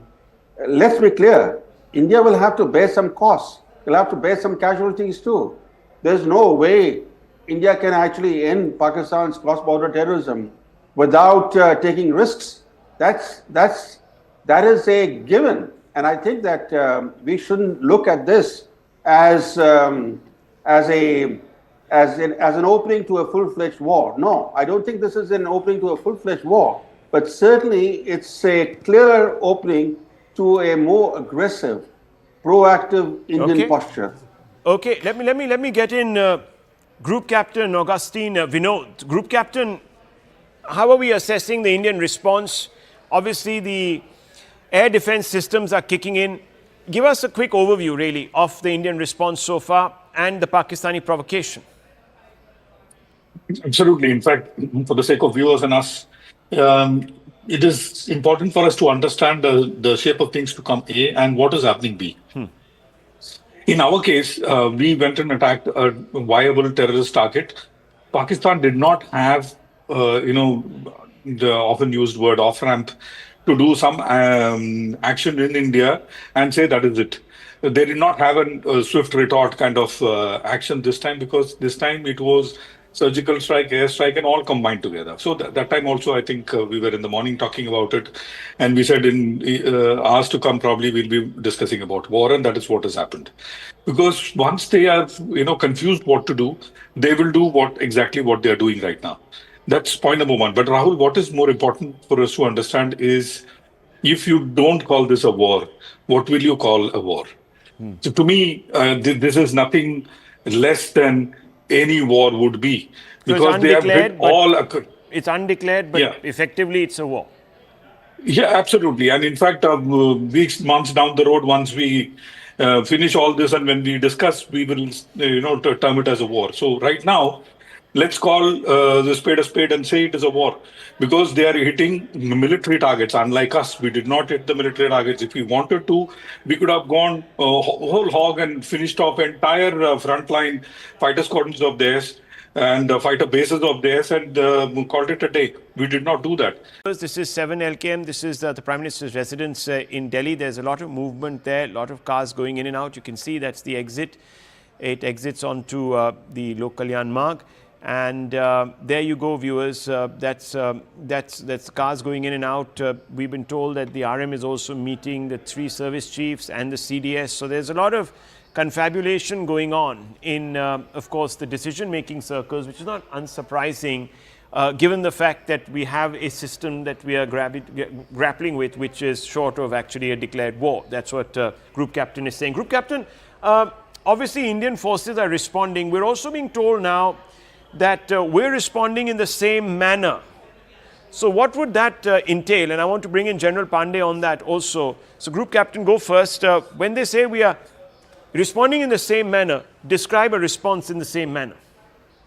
The response is, the DGISPR or that whoever the army person is who came up and said we've lost to the JF-17s, and they've sort of confessed. Well, I think that that might be fake news. I'm not going to believe anything that comes out of Pakistan, to be very honest. I mean, the Pakistanis have perfected the art of even deceiving themselves. So God knows what they're trying to do here. But till the Indian government doesn't confirm this, let's just keep it out of the equation. I know. But they also said Dusra Banda, who, I don't know who that Dusra Banda is. So yeah, but absolutely, I'm with you, Rahul, on this. See, people need to understand the counter or the DIAD operations, the destruction of enemy air defense operations that we are carrying out is again a defensive operation. The destruction of enemy air defense is a part of something called a counter air operations, in which we again are going to blind them and immobilize them so that they do not attack us. Our aim is not to go and do some destructions that they are at least trying to do, and which we can see on the screen in Jammu. Like my wife is currently caught in the crossfire right in Jammu. Okay. In the thick of, I was just speaking to her in the thick of all these attack that is happening. She was standing outside and laughing at the way these guys are trying to, tickle us by sending those small drones, which we are taking out using guns. I can safely say not major damage that we are looking at least in Jammu. Rest of the areas, I do not know. This is straight from the horse's mouth. But important for us to understand that the operation that we are carrying out is A, measured, B, is towards the purpose of keeping our frontal areas safe, including Poonch, Rajouri and that sector. But I'm also hearing something is happening in the Jaisalmer and Badmer area as well. If that happens, then it is, Rahul, believe you me, General will bear me out, it is all hell break loose. There is so much of ground we can cover right down to the banks of Sindh. There is Jammu, Jaisalmer, Pathankot, Akhnur, all of these areas. The border is hot. The border absolutely, and so much of area we can grab that tomorrow in doing quid pro quo, probably they may have to hand us over right up to Islamabad. I don't know. You think will happen, General Pandey? Yeah, I think when you say the equitable response is on, something was already done in the morning, which we were able to deliberately hit, cross on the side, and the gap of 80, as Augustine has just brought out. Augustine, I hope your family is right and doing well. And so is everybody else. But the fact is that I think we are going to up the ante and hit across here and after similar targets, if not more, right? So while RT duels are going on, that is par for the course. But more importantly, I think much more will happen. NSA Doval is briefing the Prime Minister. We're going to try and get you an update on that with a reporter. This is the second meeting in the day between the NSA and the Prime Minister. The one earlier in the day, viewers, took place at around 11 o'clock or maybe even 10:45, and it went on till about 11:30, 11:45. It was a 1-hour meeting, and now we know why that was a 1-hour meeting, because at that time we didn't know that Pakistan had overnight tried to attack us in 15 different places all along the LOC and the IB, all the way down to Bhuj in Gujarat. So Now, of course, we have another meeting. Obviously, the NSA briefing the Prime Minister on the latest misadventures by Pakistan. This one, of course, might be a one that they live to regret. Professor Chilani, do you think the Pakistanis this time have made an error of judgment, maybe even a catastrophic one? That time will tell. It will depend very much on the political will that either side musters. This is a test of political wills. Pakistan traditionally has sought to make up for the power asymmetry with India through stronger political will. On our side, political will has been lacking often. So today, we are at a critical point. The outcome of the current confrontation will be determined not by military combat, it will be determined by who wins the battle of political wills. Okay, who wins the battle of political wills? This is very, very serious, viewers. Serious situation now unfolding, General Pandey. And I want to just bring in Akash and the other reporters. Is Ishan Wani still there? Okay, Ishan, coming out to you. Pakistani media is also putting out these reports that India is cooking up stories, etc., etc. Can you just give us a situation report, really, of what's happening behind you quite clearly? Jammu, areas attendantly close to Jammu, Srinagar, all on high alert because there is some activity, isn't it? Well, yes, it has been foiled. As you see that in Jammu, that multiple attempts were made to target defense establishments, to target other key locations, but all of them have been completely, completely stopped, and none of them has been allowed to happen. Even in Srinagar, it's completely dark. It's blackout right now, and as we speak, there are sirens being heard by certain residents in certain areas. But we have been also told that even in Kupwara, which is again a frontier district, there also sirens have been heard, apart from the artillery shelling which is going on across the line of control in Kashmir Valley at the moment. What we have been also given to understand that all the sensitive locations right now across Kashmir are on the highest readiness and alert, and to ensure that no drone is able to go through the defenses, the highest level of preparedness has been done. Be it the Srinagar airport, be the other key locations which we don't want to reveal right now given the sensitivity of the operations. But yes, the defense system is there prepared to deal with any sort of eventuality. There are imposed a possibility of drones coming towards Srinagar and attempting to hit actually certain parts and certain establishments, but the air defense system has been kept robust and they will not be allowed to hit any of these locations. Yes, it's true that there are drones which have tried to attack locations in Jammu, come from Pakistan. It's a very clear. Defense sources also saying that they tried to sneak in, but they were actually well aware about the possibility of this taking place, and that's why you're seeing that all of these videos where you see flares up, those are the systems trying to ensure that they're able to foil them before they target anyone or before they try to hit any location. It's completely dark. The traffic is very minimal. People are checking what's really happening, if there has been any attack. But let us also tell viewers that let's not listen to rumors. There are a lot of rumors floating around right now.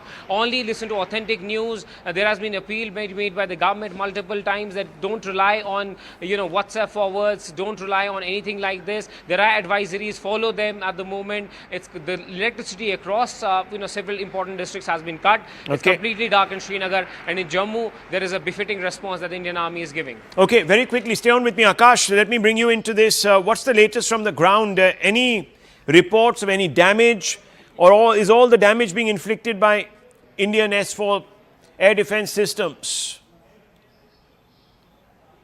Right, there is no report of any damage till now, Anand. In fact, Rahul, I'm sorry. And in fact, tactical air defense, is with Indian Army. We all know that how Indian Army, the AAD, Corps is very much responsible for the tactical, defense. And they have got Akash too, that is very much employed. So we are learning that till now there is no damage. And in fact, Indian Army has already started retaliation. There are, inputs coming from the Western Front as well. We are waiting for the confirmation, but there are inputs that Indian Army is retaliating and retaliating in the same manner. There is an input that in Jalandhar also there was, in fact, Jalandhar station was attempted, but it has been thwarted, and in fact, other places as well, several other places in Punjab too, there are attempts, but air defense system is very much there. Akash is there, MRSMs are there, and also we have S-400 that you are talking about. Well, the DC of Jalandhar has come out and said, dear all, and he's addressing the public at large. He says, you're aware of what's going on, but this is the exact situation that we have practiced for in the last 3 days. Our armed forces is taking care of most of things and they have neutralized most of the drones. We all should support them and help in adhering to the protocol of blackout as well as prevention of fake news, videos, messages that can spread panic among common people. Civilian population is not being targeted as per official information, so please don't worry and be calm. General Saab, your quick input on what you're hearing, and I'll open this up to the group captain also. Yes. So like the perception continues to remain that they are trying to hit the military targets and try to maintain a certain degree of control on the escalatory ladder, which may not be very, very correct, because in Poonch yesterday they have actually killed more than 15 civilians, and they've carried out hitting the civilian targets. So very willy-nilly, it's not exactly the same that they are trying to restrict the escalation to only military installations. And I think this level of attack which they have expanded now in the night is quite higher than what was in the previous level. Is it signaling that okay, we want to leave at this high, or is it a lure and draw? But I will go with what Brahma What do you has mean said. by lure and draw? Yeah, is possibly they are wanting us to bait out and come for this thing, because this whole thing has started with Pahalgam itself, of a baiting out system in which we have not baited out. We have tried to hit only those select target and started with non-escalatory manner from the first day onwards. But they are clearly baiting us out, because that is the requirement of this present gentleman, Asim, not gentleman, I think he's a rogue. A radical rogue. Asim Munir, that is his requirement to survive. Yes. And the moment this whole thing opens up, which he knows will lead to destruction, but that will allow his legacy to continue. And I think that is where we are going, and the flurry of activity which is reported on our side is also indication of possibly something more of a red line being crossed. More than a red line being crossed. Group captain. I think a couple of things. I'm just picking up from what General talked about. See, in our scheme of things, we have always said that we want to stop it. And the onus, the ball was always in Pakistan's court. It was never in our court. Yes. Even today, Rahul, it is not in our court. It is still in Pakistan's court. But the problem is, A, decision dilemma. B, who's taking the decision in the higher echelons of Pakistan itself is in a very big question. We showed visuals where cars going in and out of the Prime Minister's residence, and we know for sure that in our case, it is the polity which takes the decision. In their case, polity is held by the nose by the Fauj, and Fauj takes the decision, and Fauj, believe you me, especially the Pakistan Fauj, is always trigger happy kind of Fauj. Secondly, the decision taken at the top, not necessarily, and we have seen it in the past, Rahul, not necessarily are there too by their core commanders and their commanders down below. So it is possible that the core commanders have taken, in the case of Pakistan, a unilateral decision to do what they want to do, especially as I see across the Jammu sector as well as in the Rajasthan sector. So there are a lot of, one-upmanship. Who will succeed Munir? Those are a lot of such kind of chaos that exists in Pakistani Fauj. I would give about 30 to 40% of that reason also for this escalatory ladder to be breached. Well, the Integrated Defence Staff has issued a statement, General Saab, saying that there is a synergized retaliation. What does this mean? So the thing which is happening is that while Army is using the systems which are available to it in terms of drones, the loitering munitions, the other assets which are available to them, not only to attack but also the AD system which are deployed on the ground under control of the army spread. In terms of the one thing, viewers, there is a blackout. Yes, there is a blackout very, very, very obviously in a large number of cities along the LOC and the IB, but there is also a metaphorical blackout. We don't know how India is responding on the other side. We believe that there is a beginning of some sort of retaliation in full force but we don't know. But what we are being told is that the threats have been neutralized by the army as per the SOP, that India has thwarted the attacks on military station Pathankot and Udhampur, and just about anywhere else. It's a synergized retaliation that has thwarted any military overtures from Pakistan, and we just heard the general break that down for us. SSP of the Union Territory of Chandigarh has said that Chandigarh will be observing a blackout until further orders. All are requested to switch off all lights and stay indoors. Why do we need to switch off our lights? In case people still don't understand the reason behind it. There are some people who say that, oh, you don't need to today because these are computers that guide missiles. They're already pre-fed with information. It's it obviates all of that. So can you explain, please?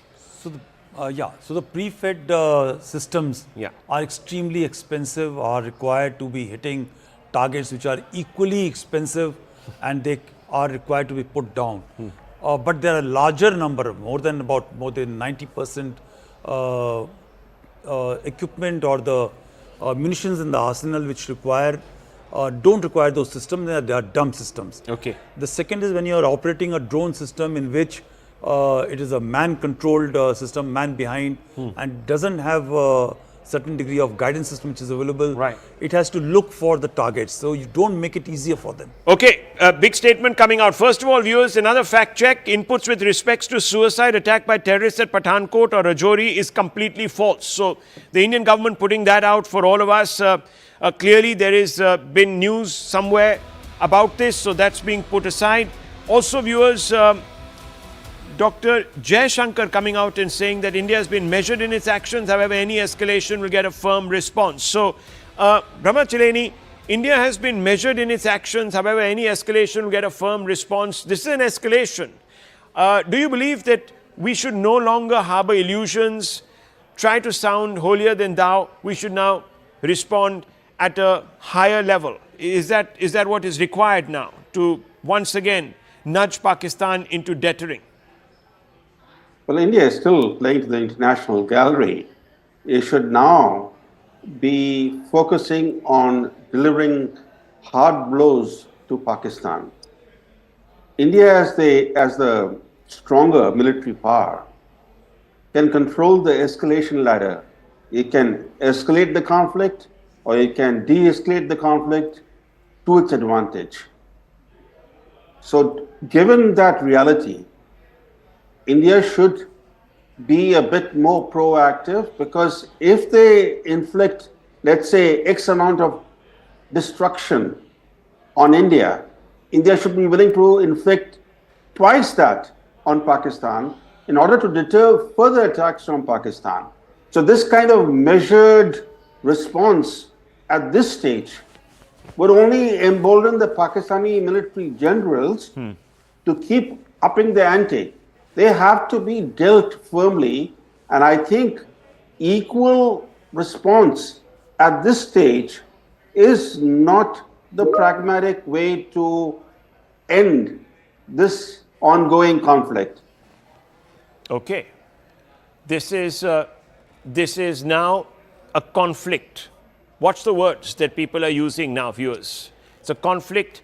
Many people are now calling it maybe undeclared, but this is what a conflict looks like. Harbor no illusions. Wing Commander. Harbor no illusions, this is a conflict. You're asking me? Yes. Oh, sorry.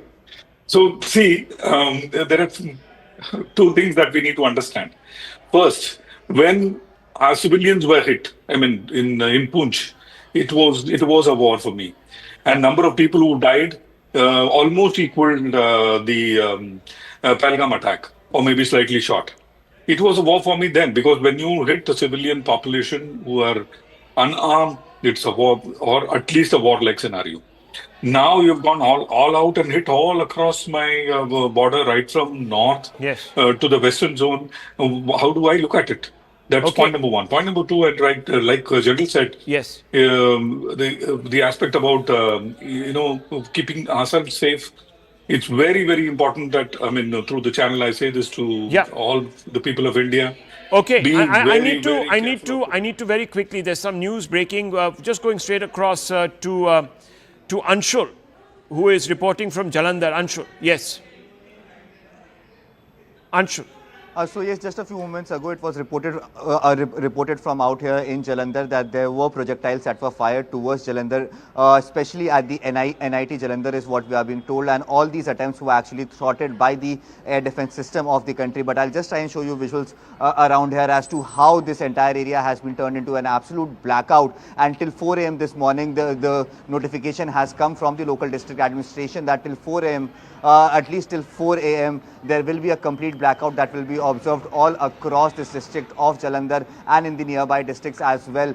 Much like districts like Pakwara is also seeing similar lines as well. Not only this, but also these highways that are leading towards Pathankot. In all those highways as well, there is absolute blackout that has been maintained. All the street lights have been switched off. The vehicles that are moving from here, they are also being checked and frisked over here. So definitely the Indian forces are definitely on their toes, making sure that each and every cowardly attempt that is being made by the rogue nation of Pakistan, that can be thwarted over here. And a clear message is being given out to Pakistan that because of these cheap missiles that are being thrown towards towards India, towards our country, these missiles are not enough to harm anyone, let alone demoralize even a single person of this entire nation. Okay, well, those are heartening words, very heartening words. India is holding ground, viewers. Let me quickly give you an overview. 10:30 in the evening, about 2 hours ago, we received reports of loud bangs and explosions taking place in Jammu. But we're being now told, viewers, and this was going to happen, India has hit Lahore. Big story. India has hit Lahore. We're going to try and get you more inputs on this. India hits Lahore. This is big. Remember, India had already decimated the air defense system and capacities in Lahore. This was waiting to happen, wasn't it, General Pandey? I'm going to come to you, and could you hold forth on this a little bit? This is a big news. This is a big news, isn't it? You know, it's a very important step. We are just discussing about it, and the statements have also come about on this, on a response which we measured response. So while everybody may be wanting a response which is desired by the emotions, but I think the line which the previous speaker just said, your reporter on the ground said, that a rogue nation, right? There is a difference between a rogue nation and a responsible nation, and we are escalating our response based on a responsible manner, and this is the next level that our drones are now hitting Lahore, and I'm sure majority of other areas will be hit. We will come to know as the operations unfold, and I'm sure we'll wait for those input for us. Okay, now I just wanted to ask you, because if Akash joining us on this big turn of events after blunting air defense, India has hit Lahore. Akash, quickly give us the update on this. What does this mean? India hits the heart of Pakistan, the Pakistan's most important city, really, the citadel of power of the Punjabi elite that runs Pakistan has been hit. Brahma Chileni also here with us. But yes, Akash, give us the update.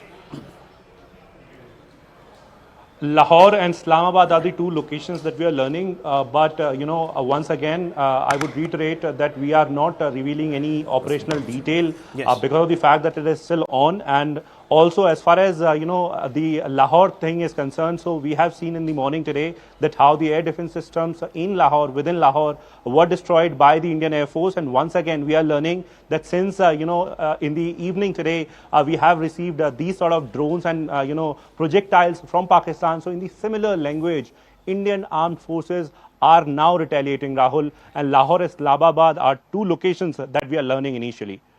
This was on the cards, wasn't it? You reported, and I was with you on air at that time, you reported that significant damage, and in fact the Indian Army confirmed it, putting out a statement, significant damage had been done to the air defense system. And we've got pictures obviously from the past, from the afternoon. We can pull out those pictures and put it on the screen. This is earlier. So Akash, this was waiting to happen. The air defense systems there were completely taken out, weren't they?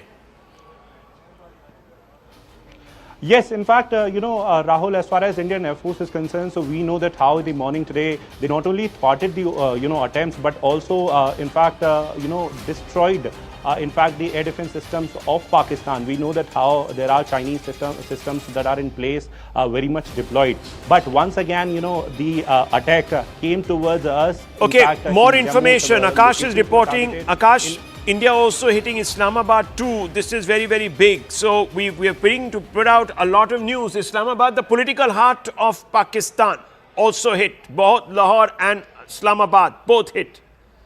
Yes.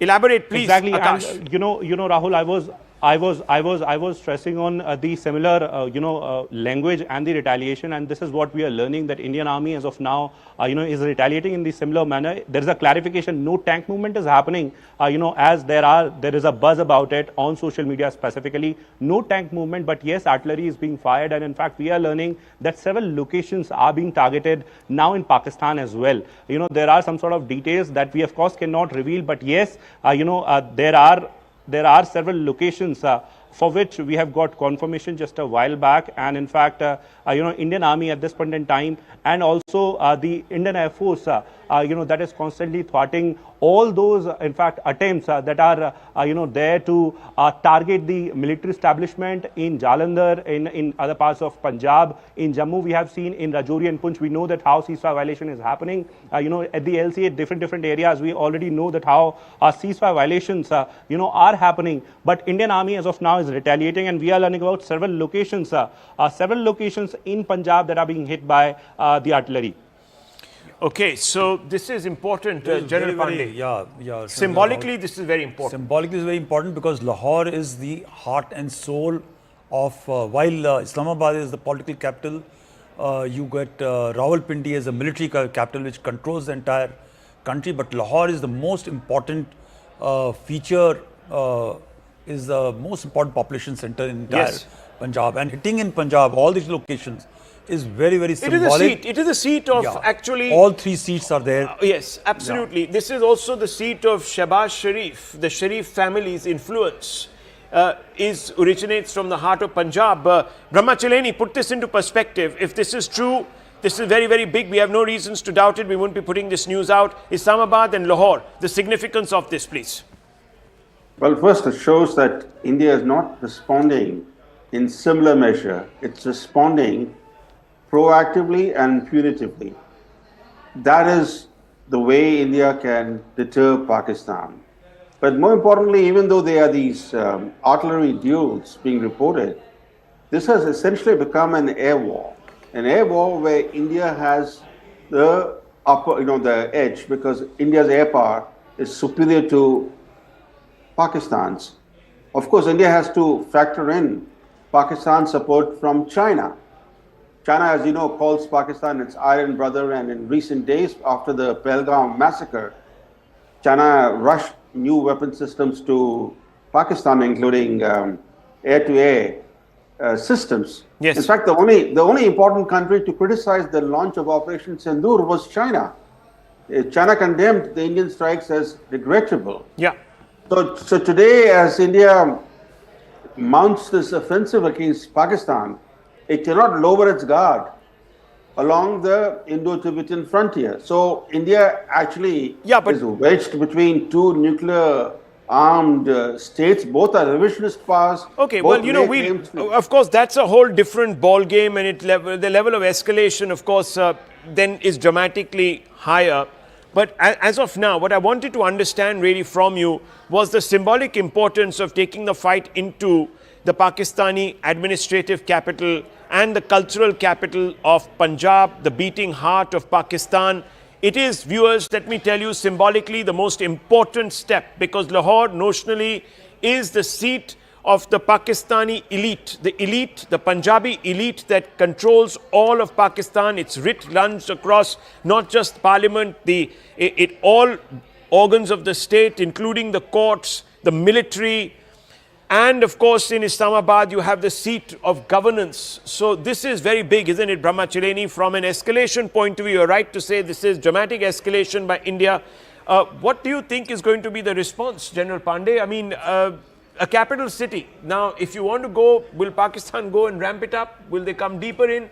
What's going to happen? So, we are handing options for the Pakistani system establishment to think over what they are going to do. Okay. There's a very copybook, very, I think this I have never seen or heard in any of the wars which is or conflicts which have come about where the escalatory ladder is under control.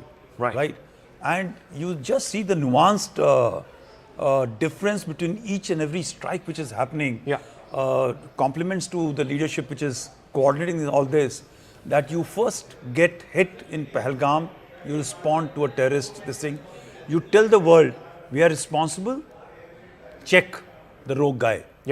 And we're giving him plenty of time. Plenty of time. He comes back with something, we go back again, a little level up, that yes, we don't want this to happen. You try to hit our military system, and I think the previous speaker said very clearly, once you cross the IB and LC and try and hit across, even if we have brought down your systems, that is still an act of aggression. And therefore you go back and tell them that you can breach and hit. So what is the thinking right now? Let me bring in Professor Chileni. What is the thought right now that's running through the Pakistani administration in Islamabad? That's the seat of power. It's been attacked. Now you have Lahore, the cultural capital really of Punjab province, the one that has the writ over all of Pakistan. Just put these things together and tell our viewers what it means. What do you think is going to be the response? Will it really scar the psyche now of the people of Pakistan? I think you have answered your own question, Rahul, very well, because this is quite a psychological blow to the Pakistani elites, especially the military elites, and their puppet civilian government today, led by Shehbaz Sharif. It's important to know that in striking Lahore, India had an opening. After taking out the air defense system in Lahore, the field was open for India to launch strikes on Lahore. On Islamabad, we do not know whether India actually neutralized the air defense system protecting Islamabad. But we also don't know what India has hit in Lahore and Islamabad. Has India hit only military installations, facilities, or India has actually hit symbols of Pakistani state power? If military installations alone have been targeted, of course, this will greatly rattle the already nervous Pakistani military generals who did not expect such a robust Indian response. They clearly miscalculated. They miscalculated because they thought that India would chicken out the way India chickened out after the Balakot airstrike led to a dramatic Pakistani response. This time they're getting back in kind, and getting back in kind, not just in kind, they're getting back in such a punitive way that now they must be realizing that they took on they took on a fight that they cannot really fight for too long. Yes, General Saab. Yeah, Rahul, just understand one thing. There are only 4 important cities for them. Okay. Karachi, Islamabad, Rawalpindi and Lahore. There is nothing else. It's a slice of land. There is no strategic depth, we discussed in the afternoon. And with the breach in the AD system, one thing is proved to the elite, the military leadership, the population, that we will hit you wherever we want to. I'm sure there is a huddle which is going on and a competition which is happening or discussion which is happening by the Asim Munir-led rogue elements and also some other elements, that who will stall where? Where are you leading? I'm sure they must be reaching out like Nawaz Sharif did, dialing, while it's too early to say, right? But there is a time where they will have to start looking at which point they need to pull back, because it is clear signal to them that we are going to keep on escalating till the time your behavior doesn't change. Their behavior is not going to change. The strategic orientation will not change for not using terrorism as a state tool, as a state policy to use terror as a as a Yeah, tool. as You know, state, that'll not yeah, change. exactly. But the That's not fact gonna is that change, the yeah. current system, Yeah. current escalation ladder, yes, they will have to start looking very, very critically that where we are going to stop and how we are going to stop. So the off-ramp you're talking about, and also face saver, because now General Munir needs one, doesn't it, Group Captain? He needs a face saver. That's the one thing he needs. Now, we are not giving him that face saver. We gave him the opportunity to go off-ramp. We said after our first number of strikes that, look, we only target terror infrastructure. Don't take the next step. He thought, India ain't going to take this too far. And now we've reached Islamabad, Lahore. Of course, albeit we don't know. Maybe it was just an attack. Maybe it's all been thwarted. But clearly, the same sort of tension that has been ringing out in Indian cities, where your wife is, for example, in Jammu, is now gripping Islamabad and Lahore. And that says a lot. Yeah. See, Rahul, give me a minute. Yeah. Give me a minute to explain the offensive part Yes. that we are doing. Yes. For the sake of viewers and for the sake of us who are sitting and discussing this. Yeah. See, there is an aspect in air war called selection and maintenance of aim. In our case, it was very, very clear that we selected an aim which was Lahore. We maintained that aim, and we did it, exactly as per the copybook style. We first took out the AD radars. We softened up the area there. Now it is just, Rahul, mark my words, it is just a matter of time. We will probably be sitting on the outskirts of Lahore. I have absolutely no doubt on my mind. And like I said, it is with a purpose. It is something called effects-based operation, EBO we call it. You can fire all across the LC in all the bases like a headless chicken. We do not do that. We do operations based on a certain aim. We maintain that aim and we work towards that aim. And to me, it is very, very clear as of now that aim is Lahore. And once Lahore and piece of that particular portion of land is with us, it could be outskirts or the entire Lahore. Let me tell you, he will be on his knees.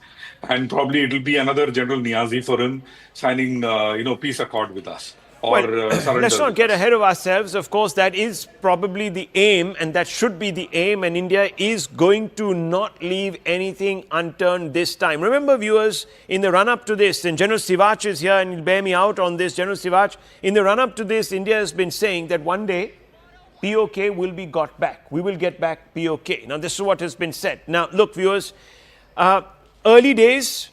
Let's not get ahead of ourselves, but General Sivach, it's important to take note that a very symbolic shift has taken place tonight.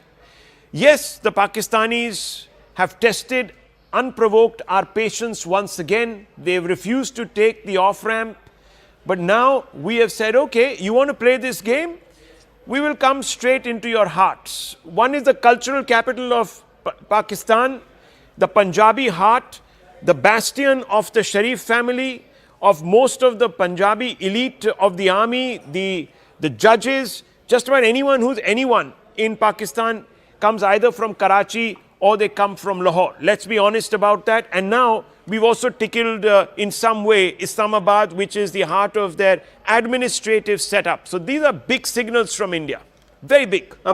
Absolutely. See, Rahul, 2-3 issues. First of all, we must understand that the air defense system of both countries are very different. Now, we have proved beyond doubt the S-400 is impregnable. And it is not only a single layer, there are 4 tiers. There are PAD, then the AAD, and then you have basically Akash and then S-400. So it is very difficult for Pakistani drones or missiles to penetrate through our air defense system.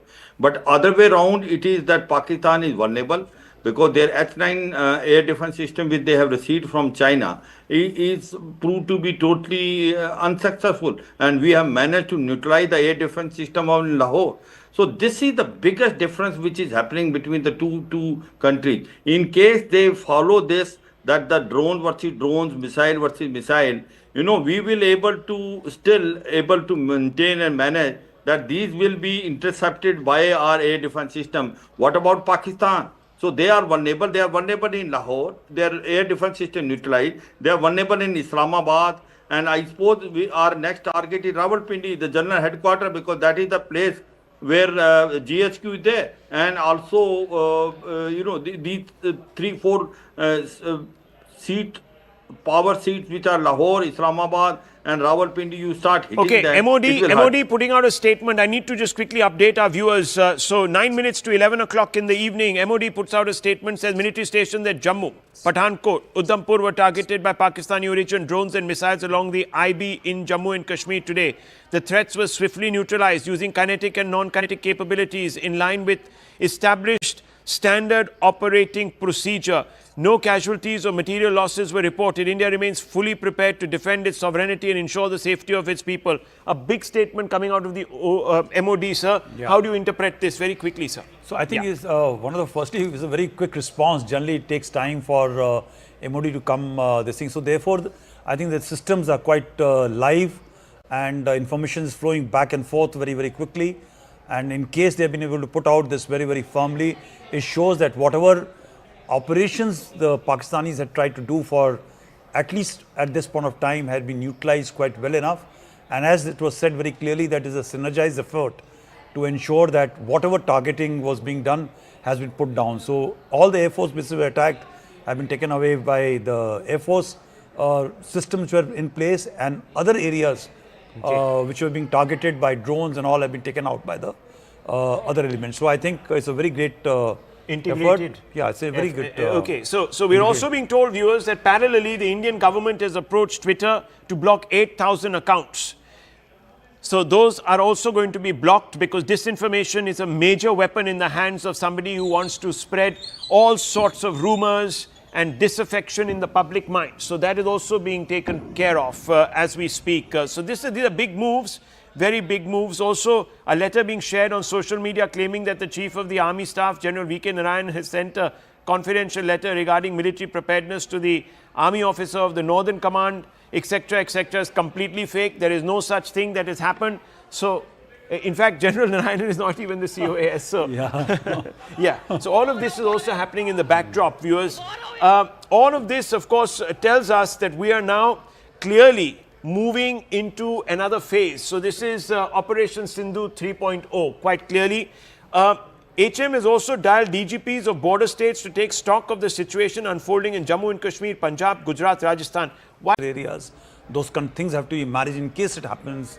People start looking at for future that they want to move slightly behind. The third is that to actually synchronize this whole thing, because this thing is going to be a long term. Let me just go across to Arunima, who's got more details on this. The HM making calls now. Arunima. Yes, sir. So the border, the international border is on fire, and therefore the BSF DG has been dialed by the Home Minister to understand from him as to what the situation is. Yes, our air defense system has worked very well, but BSF is on high alert, be it in Jaisalmer in Rajasthan, or be it in Kutch area of Gujarat, or Amritsar in Punjab, or it is the Rajouri Poonch sector and all the way down to Jammu. The entire international border has been aflame for the last 2.5, 3 hours now. So the civilian population, what is their status right now? There were instructions given to ensure that the civilians in forward areas be evacuated and taken to safe centers. So the Home Minister, we are told, has taken stock after speaking to BSF DG. He has also spoken to CISF DG, because CISF is the force in charge of guarding our airports. In most areas, starting with Jammu, the air assets were the targets, and then we saw the air assets in Pathankot and in Udhampur and in Armia. All across these areas, our air and defense assets were targeted. So since the air assets and the civilian airports in a lot of areas are in close proximity, so the Home Minister has also spoken to CISF about the steps that are being taken. Not just that, the DGPs of the border states, so Jammu and Kashmir, Punjab, Rajasthan, Gujarat, amongst others, their DGPs are constantly being spoken to by the Home Minister to try and figure out the situation in their respective areas and what more can be done as far as internal security is concerned. Okay, NOTAM also has been issued, viewers, across a large number of airports. So Chandigarh, Srinagar, Amritsar, Ludhiana, Bhantar, Kishangarh, Patiala, Shimla, Kangra, Gaggal, Bhatinda, Jaisalmer, and these are pictures coming in from Uri right now. Uri was also the place where a large number of shelling was taking place on the first night, the CFV. Just talk us through this, General Saab. What's going on? Yeah, so what you can hear is totally the rocket attacks, and this is what you can see. The visual is of firing of direct firing guns, and also a lot of artillery activity. This very clearly you can make out there is a firing of direct small arms weapon which is being fired in the line of control. Okay, right? so this is a localized... It's a localized effort, and the flashes which you can see is possibly of mortars, and at the very most it may be of artillery, but what I can make out from the now from the visual is about mortars only. Okay, so about 24 NOTAM has been issued across about 24 airspaces, airports from Leh, Jammu, Mundra, Jamnagar, Hirasar, which is Rajkot, Porbandar, Keshod, Kandla, Bhuj. Bhuj, of course, was in the news. So these are pictures that are coming straight out of Uri, deferred live visuals, and you can see those mortars you are saying. These are the flat ones which you are seeing is the flat trajectory weapons, which are direct firing weapons, maybe MMGs and HMGs which are firing. That is the sound which is coming off. These are burst fires. Right. But otherwise, the flashes which you are seeing are essentially of what do you call? These are rockets being fired. Rockets being fired. Okay, and the flashes are basically motors, exploding. motors as well, and these are the rockets and missiles which are exploding. They're all direct firing weapons which are happening. Okay, well, viewers, this is big news coming through. Big news coming through of a potential escalation in this entire effort. We're about 2 minutes to 11 o'clock. We can confirm that both Lahore and Islamabad have received a tap from the Indian military. So this is a big escalation. Forces are on high alert. Indian forces counter Pakistan firing even at Uri in Jammu and Kashmir. Pictures are coming from Uri also. Jammu, Jaisalmer, Akhnur, Pathankot Air Base all have seen action this evening, but all of it has been thwarted. God's been kind.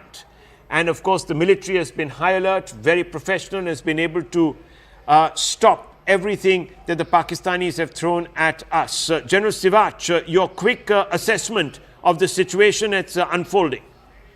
You know, one thing is there, Rahul, the situation is fast developing. It was not anticipated that things will happen so very fast. No doubt about it, Pakistan is trying its all arsenal which is there with that. It is trying to now basically send number of drones. It starts also doing firing, active firing, both on the line of control as well on the international border. You see, line of control firing is not very uncommon. It used to be common once upon a time before 2021. And once I commanded a brigade in Machal, I remember that this used to be usual, but not in international border. But now international border has also become very, very active. No, that is one thing. And second thing is that the area completely starting from, you can say from J&K down up till Gujarat, you find the activity taking place everywhere. So therefore, you can't be taking any chance. There's a blackout everywhere. The drones have been seen coming not only in Punjab or J&K, they have been also seen possibly in Rajasthan and also in Gujarat. So it is on high alert. But at the same time, one has to tell to a countryman what we are responding is far more than what Pakistan can, because there is a difference in what they have and what we have. And I don't think they can sustain for too long, because after all, if you have got a drones or you have got a missile, they cannot be endless. There is a quantum which is there available with you. But certainly one thing is there, we are more effective than them. Our air defense system is impregnable. This is a multi-layered. S-400 is one of the best in the world, whereas Pakistan H-9, which they have taken from Chinese, is proved to be totally ineffective. We have neutralized the air defense system in Lahore. We are hitting them in Islamabad, Lahore, and also possibly in Rawalpindi also. So Pakistan is getting more beating, and they will feel the heat. If they want to escalate it on an escalation matrix, so it be, we are prepared for the worst case scenario.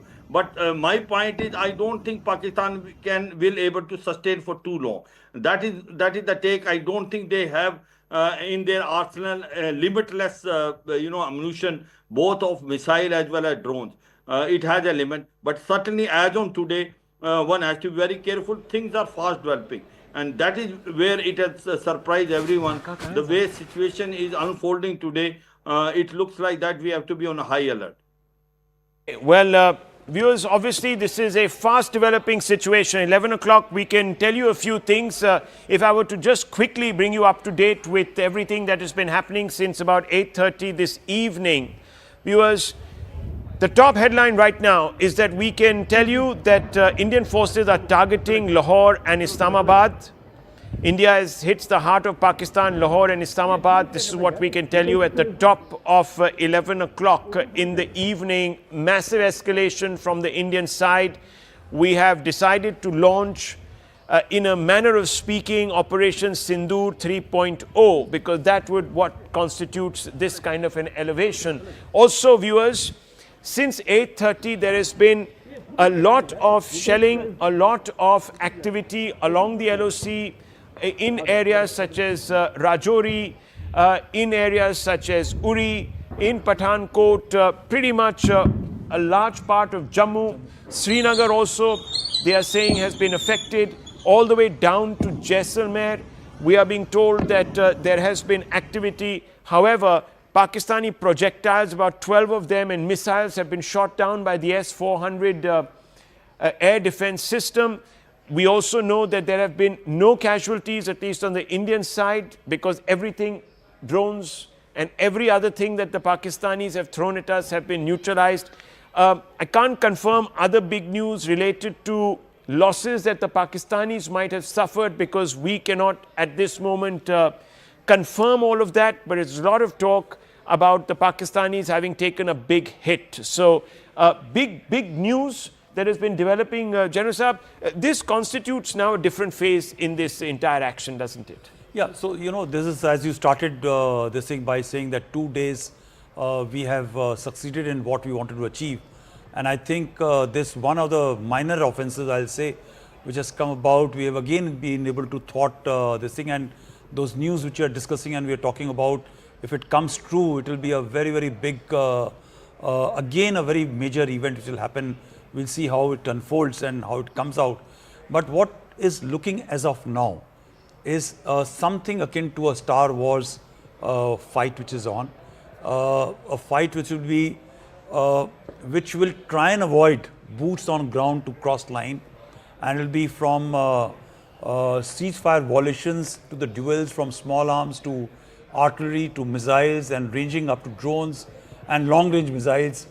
Something which we have seen in other parts of the country happening, and it's likely to continue in the similar manner for some time to come, till the time that threshold is crossed in terms of a major hit which will take place, in which the boots on ground will move. And that will be, for me as a military professional, I am telling you, like everybody will say that the day Pahalgam happened, it was declaration of war, but for me, the day the boots cross ground, that will be the time when a transition from a very low level conflict which is happening today will transform into a full-fledged war.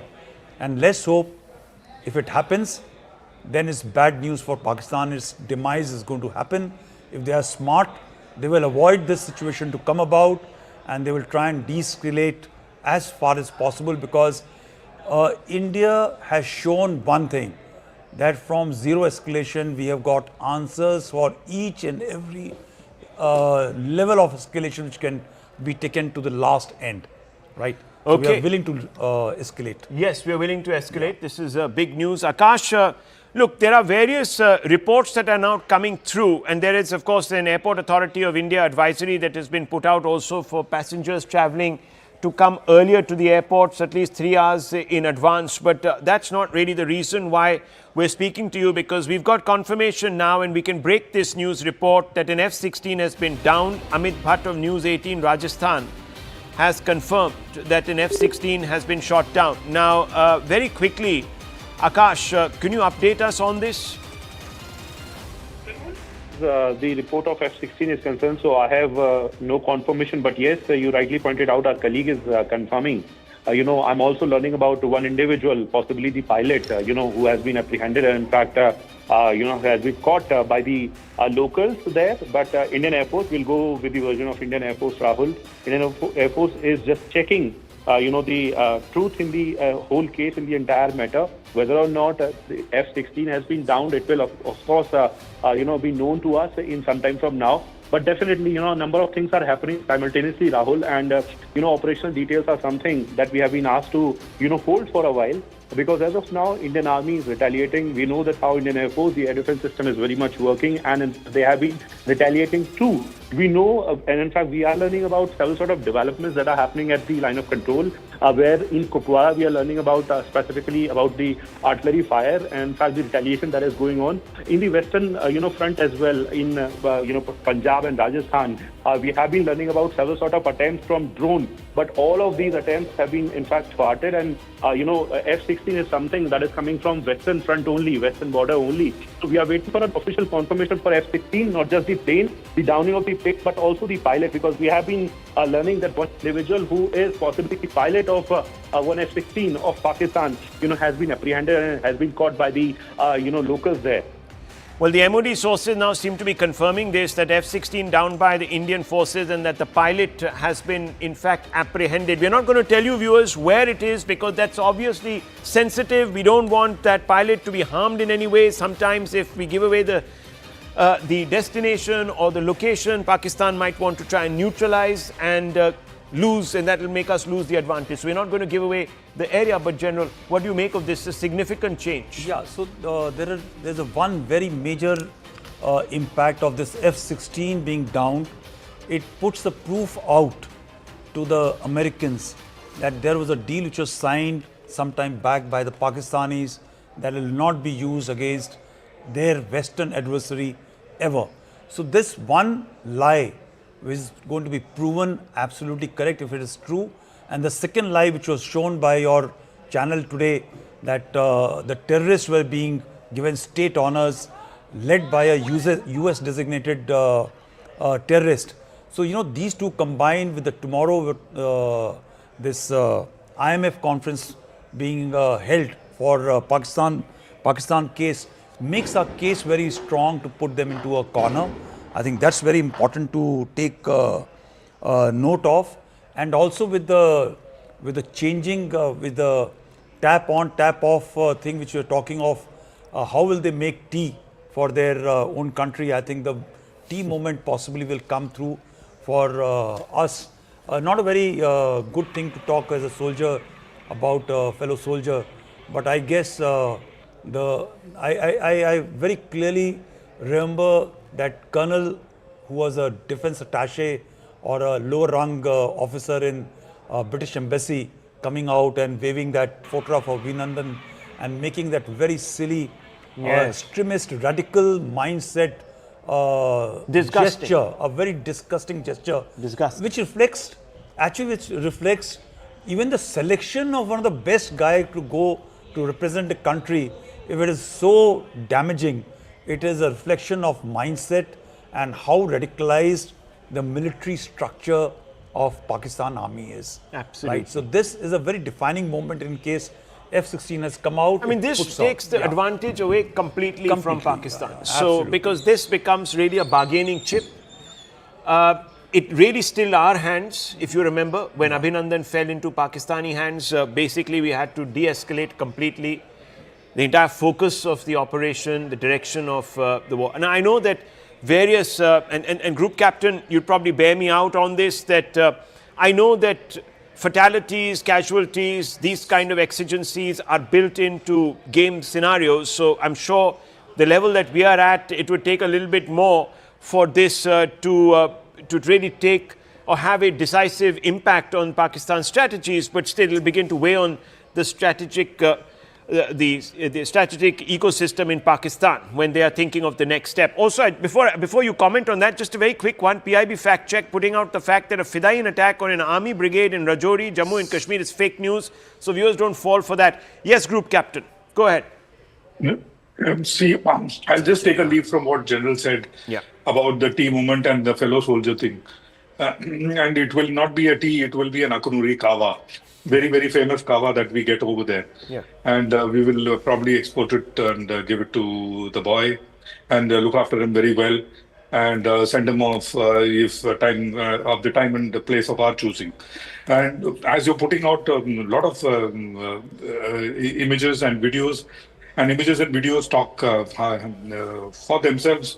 Rahul, I know you're a measured anchor who don't want to get ahead of yourself, but I want to, call spade a spade. Maybe today or tomorrow, mark my words, we will be on the outskirts of Lahore. I absolutely have no doubt about it. Being, the planner for so many years in the Air Force, I know how this is panning out. Okay, So we are going to be there. And that is my message to my fellow countrymen. Yes. Be at it. We are going to get them. I of and course, they will. Look, all of us secretly might desire that, but as a professional, I'm not going to sort of underwrite that. I'm being professional, Yes, Rahul. I'm yes. absolutely No, being that's your professional. assessment, and I respect your assessment, sir, and your desire to perhaps even point the Indian establishment in a particular direction. So there's nothing wrong in what you're saying. Anshul is from Jalandhar. Great to see you back, Mr. Sareen. Great to see you back. The news has dramatically turned since you've been off air. One, we are being told that an F-16 pilot has been captured. We're being told that he's out of harm's way. I'm not going to say where exactly this capture has taken place for obvious reasons. We're also being told very, very clearly that India has been able to target both Lahore and Islamabad. So your thoughts on that before I bring in Anshul from Jalandhar and Ishan from Srinagar. Yes. Sushant Sareen. Rahul, before I answer a question, just a word to what General Pandey was saying. And, I just want to caution all Indian Armed Forces officers. We live in this illusion that the kind of chivalry that the Indian Armed Forces practice, it's a similar kind of thing on the Pakistani side. It is not. They are a bunch of animals. You might meet them during your courses, during your postings, and they might try and act friendly with you because half the time they are ill-equipped to deal with anybody other than from somebody from the subcontinent because they can't relate to them. Their wives are not equipped for it, variety of reasons. So they try and latch on to an Indian for some kind of support. So please, sir, my sincere advice, they are a bunch of retards and animals, and I think we should treat them like that. I don't expect any chivalry from them. Now on Rahul, on the other stuff which you asked, look, frankly speaking, we are right now in the fog of war. I think there is some confirmation coming in that a pilot has been arrested, apprehended. Now, whether it is an F-16 or some other aircraft, I don't think any one of us is in a position to say what it is. But and the geography is also ranging from various places, so the various accounts coming from all over the place. But I suppose there would be some kernel of truth in the fact that somebody like this has been arrested. On the attacks on Lahore and Islamabad, I would wait for official confirmation or something much more solid before I was to say that whether we've actually launched those attacks or not. I would not be surprised if we have, because very clearly at various levels of the government, it has been made extremely clear that if the Pakistanis are going to up the ante, the Indians are not going to back down. We are going to retaliate, and depending on what the Pakistanis have tried to do, our reaction will be similarly, it will be calibrated accordingly and probably much more than what they've anticipated. So I think we are in that phase right now. It's up to the Pakistanis if they want to back off. Now, what are we hearing from the Pakistani? And many of these touts of the Pakistan army, people who edit newspapers out there and also act as stringers for New York Times and others, who are saying, no, actually we have not launched any attack on India. In Jammu and Kashmir, it is a false flag attack. Now these damn duffers, low IQ fellows, for them everything is either a Ra conspiracy or a false flag attack. So I don't expect anything sensible or intelligent to come from these bloody Pakistani lowlifes. Okay, but these journalists are trying to spread, no, we have not done anything. Now every time their attack fails, they say we haven't done anything because now they know something is coming their way. If their attack had been successful, these bloody Punjabi Muslims would have been, beating their chest with pride. Oh, look, we showed these fellows, right? They are the bunch of cowards who used to have slogans of crush India behind their cars. And when India started moving towards Lahore, all those cars were rushing away to Rawalpindi to save their backsides. So that is what these bloody Pakistanis are. These Punjabi Muslims and their badak, which they always come up with. We will have some setbacks. Okay, right? shots coming in from Jaisalmer. Look at these pictures. There's audio. This is quite a. Take out the. This is the response which is being to take out the drones which are coming. Okay. Or the missiles which are being launched. You know. Right. You can see that.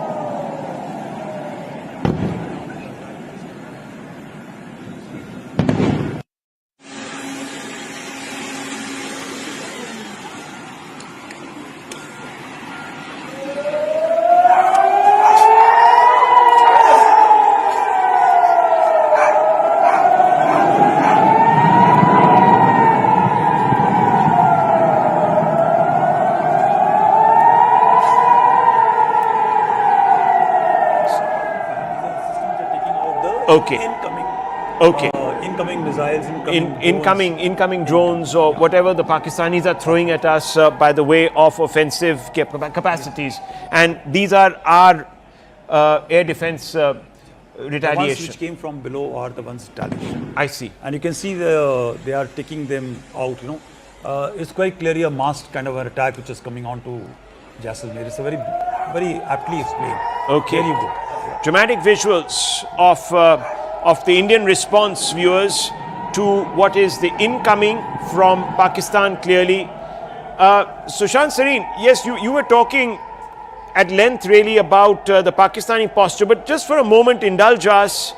If it is true that a Pakistani pilot has been captured, doesn't that sort of dramatically shift this entire focus then of the response, the Pakistani strategy, etc.?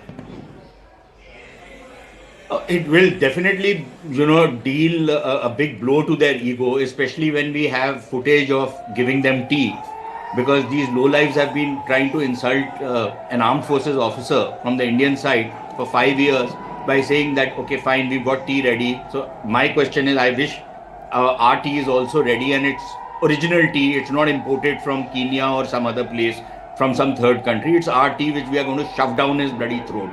And take pictures with it and carry out that same thing which they've done. Because I don't believe in acting in a chivalrous way with barbarians. You should treat with them the same way they treat other people.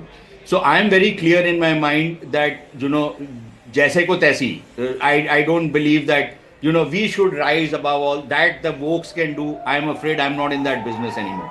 But I think it certainly deals, and if it's an F-16, then of course it's a very serious blow to their ego, and it tells you a lot about the kind of air defense systems that are working. But Rahul, I think it's important that we also say to our people that look, if we are entering into this phase, there will be cases where these Pakistanis will launch certain missiles which will come into India, which might escape the air defense systems, and there will be damage and there will be loss in India.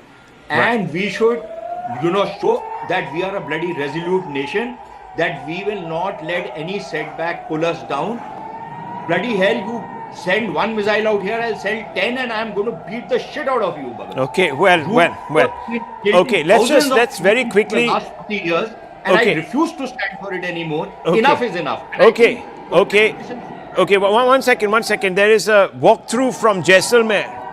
Very brave walkthrough by a journalist, Bhavani. Let's hear this. आप देखिए कि किस तरीके से, ये देखिए कि यहाँ जो जिस तरीके से नजर आ रहे हैं यहाँ पर, ये जैसलमेर के आसमान में आप देखिए कि किस तरीके से, शायद ये ड्रोन हो सकते हैं। आप देखिए कि किस तरीके से, क्या ये जैसलमेर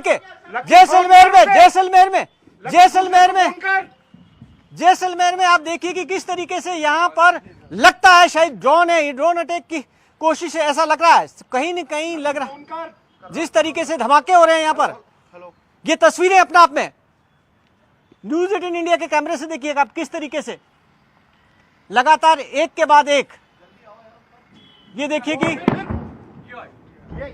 जैसलमेर में शायद लगता है लगातार फायरिंग हो रही है। देखिए कि ये गन शॉट फायरिंग है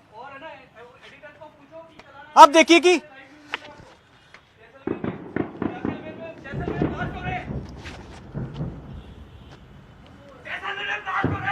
reaction to these visuals. So there are just two parts which have to be taken note of. One is this issue, which is the sound which is coming out. Essentially, the sound of the flying system which is coming across to hit will not be heard in that manner. But the people who get worried, and the question which you had asked me last time again, is the response which goes out. So there will be a loud noise when you're firing the system. The second noise will come when the system blows up in the air and destroys the coming munition or a drone or a missile system. The second is very clearly from the visual which you can see that the lights are lit up. My message through your channel to everybody is that the times are not very apt for people not to listen to the advisory which is coming from the government. In the night you need to take care, especially if you are around military bases, along places where airports are there, air force bases are there, military installations are there, for the purpose of your own good and also for the good of the military installations which are in a proximity. Is important to follow the instructions which are being given by the government by the local government and administration till the time this issue lasts. I just thought I'll give this message. No, this is very important. But just quickly describe these pictures as captured by our reporter, as well as the other picture that we just saw from Jaisalmer. You just saw two things happening. You saw red lights which are flashing. They were possibly the swarm drones kind of thing which are coming for hitting the Air Force base, which is in the proximity of Jaisalmer. And the response which you saw, which was emanating from the ground, was the anti-missile system, anti-drone system, which were going up in the air and destroying through proximity fuses. And you saw very clearly, you can now see one of the response coming up in the air on the screen to take out what is an incoming munition to hit the targets. Okay. Viewers, also, of course, very quickly, the MOD has put out a statement. As I said, military stations at Jammu, Pathankot, Udhampur were targeted by Pakistani origin drones. And, of course, in Jaisalmer, another sector. Now, General Saab, where would the Pakistanis have been targeting Jaisalmer from?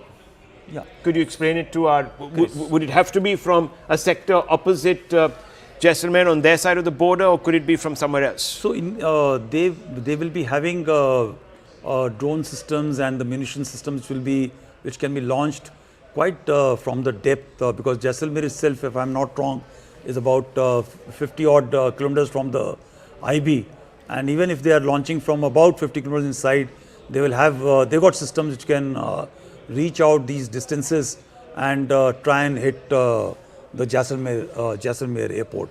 The second option is that they could have these systems can also be launched by airplanes, fighter aircraft from the aircrafts which can be flying in the proximity of IB, well within their own sectors. But in case we are listening to this thing of F-16 having been downed, that means they must have come slightly more closer to the international border, and therefore they have been downed. I must also tell you, the moment such a thing happens, the relevance of IB goes off, right? So it's a very tricky time for the Pakistanis when they have crossed and violated the IB like this. A group captain. Yes, you wanted to make a point. Yeah, quickly. I've served in this area for a long time, Rahul. No rockets or artillery shells can reach Jaisalmer. Jaisalmer is quite deep inside. To me, it appears that it is an air-launched versions of some kind of weapon. Like you correctly said, aeroplanes have breached the border and come inside. Or day before, like we were sitting in the morning, all three of you, and I was mentioning about the aeroplane coming from Turkey. It could even be that Bayraktar kind of a drone, which has that kind of range, 100, 200, 300 kilometers of range, and that can be launched from the Raimia Khan, that area, the north of Jaisalmer area. So these are the two vectors that can reach Jaisalmer. There is the surface-to-surface integrated vector reaching Jaisalmer is an impossibility. They do not possess that much in the number that we are seeing, firstly. Secondly, very important for the viewers to understand, these red lines that you're seeing going across the sky is your defense system. So if there is one target that is coming in, you will see thousands of them going towards that one target. It could well be just one drone that is coming in, and you're trying to take it out using the close-in weapon systems and other attack guns, which is placed all across the air bases. So don't get alarmed. That is my point. It could just be one rogue drone which we are trying to take out. Over to you. Okay, we're hearing all sorts of news now, viewers, of the Indian retaliation across into Pakistan. There has been big news, and I'm not going to put it out there, but it could be that we've made some significant dents in the Pakistani scheme of things. And I want to bring in General Rajinder Singh on this. General, if you're there, if you could just put your mind to the events from 8:30 and the news that we have done a lot of damage. I'm not going to specify what kind of damage on the Pakistani side of the fence.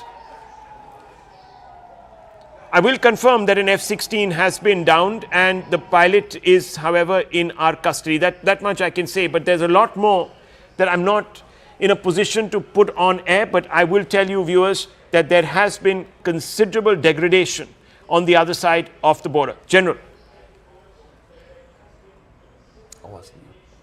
I think you're on mute, sir. If you could just unmute yourself. Yeah, there you go. That's right. Thank you. Go ahead. Can you hear me Yes, properly? I can. Absolutely. Go ahead. Yeah. Ever since Pakistan made the mistake of trying to strike some of our military stations and the Air Force stations, I think they were under the impression that we are going to keep quiet, which did not happen. Our forces were ready. They had already contingency plans which had been made, and they struck them very hard. Now, Pakistan still did not. It seems that they were still not satisfied, and they tried to strike us again tonight, early at night, and this was retaliated straight away by us. And I think it has been a fairly good thing what we have been able to do. What I have been able to understand or get is that we have struck in almost all places where the major formations are. That is like in Sialkot, in Bawalpur, in Lahore, and further down south as well. So Pakistan, if it was under the impression that it could launch a foray into our territory and then tell its masses that yes, it has achieved a major victory, I think he was very sadly mistaken. We have our contingencies plans ready. Our diplomats, our external affairs minister has already talked to a large number of world leaders, and I think we also have, to a fairly large degree, a fairly favorable world opinion with us. And we are well within our right not only to defend our integrity, but to take whatever measures that we feel are essential so that Pakistan doesn't have or doesn't ever dare to do the kind of thing which it did while sponsoring the terrorist activities in Pakistan. Well, at exactly 11:30, Rahul viewers. Coffee in Lahore. Yes, okay, 1 second. Just stay on with me. 11:30, viewers. Some top 3 or 4 headlines, and then I'm going to go straight across to our reporters. Forces struck Lahore, Rawalpindi, and Islamabad, viewers. This is getting bigger. Now more news is trickling out of the Indian response.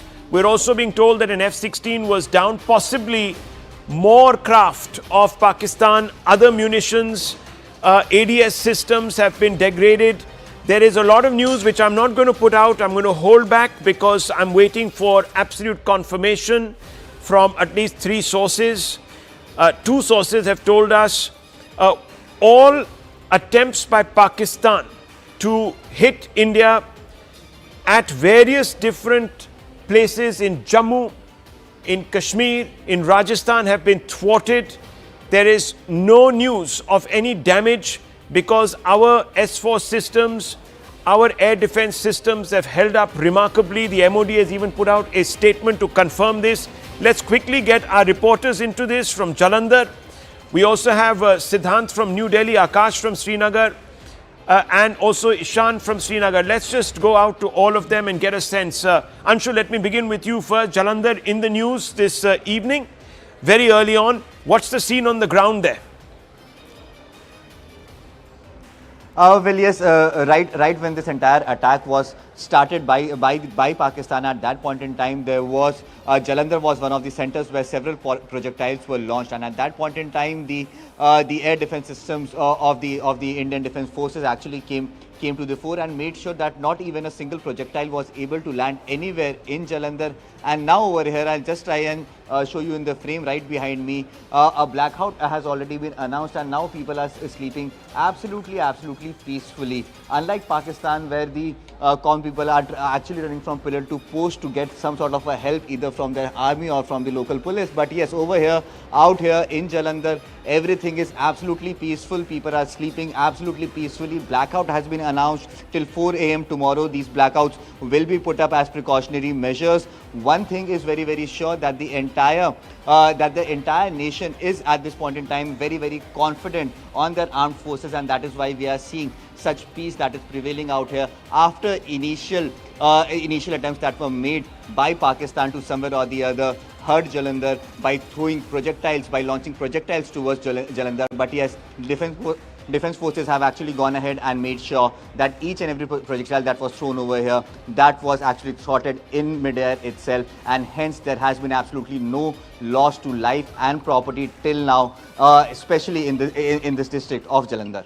Well, top government sources telling us that Indian attack in Rawalpindi, Islamabad, Lahore by loitering ammunition and major explosions have been reported. So clearly, this has been an escalation of dramatic proportions. Siddhant also there with us. Akash, if you can update us, some projectiles successfully intercepted midair near Jammu airport. Great job by our armed forces. This is being put out by Jammu police. Always with you is the logo. Please avoid live coverage. It serves the objective of adversary. Please follow directions of police and local administration. Akash, quickly update us on all these news developments that are coming through now. Starting from 8 p.m., we have seen a number of developments, Rahul. It started with Jammu airport, where not just Jammu airport, but several, the areas with the civilian population were targeted.